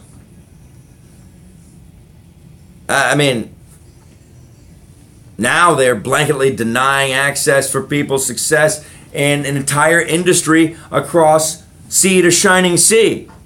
And we accept it. So, there's a few things that have changed. We've become desensitized to areas where we shouldn't, and hyperly sensitized to areas in which we should, not care. So, you got to think about this stuff. But again, I appreciate you guys being here. You got to go by and check out Masters Eyewear Optical. Masters Optical Eyewear, excuse me. You can't go wrong. This is a husband and wife team. Linda, she started this business, by the way, out of sweat, blood, and tears. Literally, if you start a business, you're going to go through all that. And she wanted to provide the best quality eyeglasses, frames, sunglasses, prescription sunglasses. I didn't even know, and again, you don't have to, I used to wear glasses, all right? Until somewhere, I guess the first couple of years of my show, and then I was offered an opportunity through an exchange for endorsements instead of pay, in lieu of pay, to get LASIK vision correction. And I did an exceptionally good job of participating in the ways that they need you to by holding steady as they performed the surgery. It's not an easy thing to do. So my eyesight and the results were phenomenal. And yet, there is no guarantee that that is going to mean you don't ever need glasses again. And sometimes even the correction only makes the glasses, a more practical thickness or size or whatnot because of the correction necessary. So glasses are still necessary. And I'm telling you, if you wear contacts, glasses are still necessary. You know why? Because wearing stuff on your eyeball it's a foreign body all the time, not good for your eyes. And it feels good to have a rest. And I got to be honest with you, the frames by Versace and by Oakley and so many of the others that they've come out with, Ray-Ban, are a wide difference from the they still have their classics if you want those, but they've got frames that look good. You want to wear them. They enhance your appearance. And when you can afford to get more than one pair at a time, because you can have some to go with dark brown, black, white, whatever it is. Ladies, I mean, you got to get over there and check out some of the, because I got a great gift idea from your man is to get some of those new frames for the glasses that you wear, because they look good. They've got some Versace. I'm going to post these, and I'll have to show you. I love taking pictures of them. They're just good-looking, sexy frames. A little gold, a little black tortoiseshell. Then they've got Ray-Bans. They've got all the classic Ray-Bans, but then Ray-Ban has come out with a whole new style for 2017, 2018. And I've been telling you, it's time to have a whole new look. Shades, you got to look cool. And if you want people to think right and act right, be smart like you are, you need to make yourself look as good as you possibly can. Yeah, that doesn't mean be irresponsible with your priorities. I mean, make sure your kids got food and a roof over their house and a vehicle that you can take them to wherever they need to go. But you got to make sure you invest in yourself. It is not superficial and irrelevant. Maybe superficial, but it's very relevant. If you don't look good, you're not going to get the attention, and you're not going to have the opportunity to give witness, testimony, live by example, and then maybe even give a little bit of advice, spread the word, and mentor to everyone around you, whether they're older or younger, it doesn't matter. But if you look ratchet, all disheveled, you look like a schlub, then people aren't really going to want to give you the time of day, and being around you for any more than what is an absolute forced amount of time to appear considerate is going to be all that people have to offer. You don't want to be that person. So go on by and check it out. Now these are my, I call them my Men in Black shades, although these are not anything that's been used in a movie, my Men in Black. But they take some awesome pictures. I got some that I'm going to turn into a poster. It's art. These things are made out of titanium. These are Oakleys. You can get them right here in Corpus Christi. They have 2 locations, but the one with the great selection of Costa and Ray-Ban, and of course the new Oakleys and these titanium frames. They've got a gold frame pair too, and I may have to go at some point in time and get those because they're modernized, but still they harken back to Elvis Presley in his super cool phase right before he got to the super fat phase. And so, but they're good looking stuff. They feel great on my face. Now I feel like Stevie Wonder. They feel great on my face. And I just called to say I love what they're doing over there and how they can help you. People of all ages, they specialize in making you look good. They sell to non-prescription as well as the prescription alike. You can get, I'm going to have my no-line bifocals put into these very soon, and I cannot wait to do that because then I can actually see stuff. I don't have to take my sunglasses up to do it, and then I'll also have a pair of regular glasses that I can wear and see through without having to do this in order to use my fantastic superhero vision at a distance. I mean, Superman had kryptonite. I have reading things up close. You got to take it where you can get it. In the meantime, I said I was going to go. I'm like an hour overtime now. I love you guys. Remember this. It's not how you feel about who you are that's what makes you who you are. It's what you've done and what you've been doing. And if it doesn't match up to how you feel, and you know whether it does or not, then you're that piece of crap that looks like what you look like doing and thinking about just doing what you've done. Great news about that is not a static status. It takes time for people to consider you as something else once they've made up their mind over your life as a whole so far, being completely self-centered and shallow, dishonest, and having a moral compass that's spinning like a top. But it can make a difference, and it will be something that the people of the greatest character consider and give you opportunity for different consideration before anybody else. And some people you just don't need to be around. You think they're fun because they rubber stamp and validate everything you say to them, but you have no idea what they're saying behind your back, and you certainly don't know and don't want to be around people who do things differently or who who don't do things right and who rubber stamp whatever you're doing. That's not a friend. That's not helping you, and you won't find the success you want by being validated with whatever position you've taken, even if you're in the wrong because you were an inconsiderate schlub, or schmuck or whatever that just thought about yourself, and then when somebody else got offended when you didn't take care of business, now you're going to be mad at them and it's their fault. No, it's your fault because you would want the consideration that they didn't get if it were you. You have to be objective. So, think about that. All right, everybody, enjoy yourself. I got work I got to do today. Got things I got to do. Make good choices. Have a happy life, and we will talk to you tomorrow.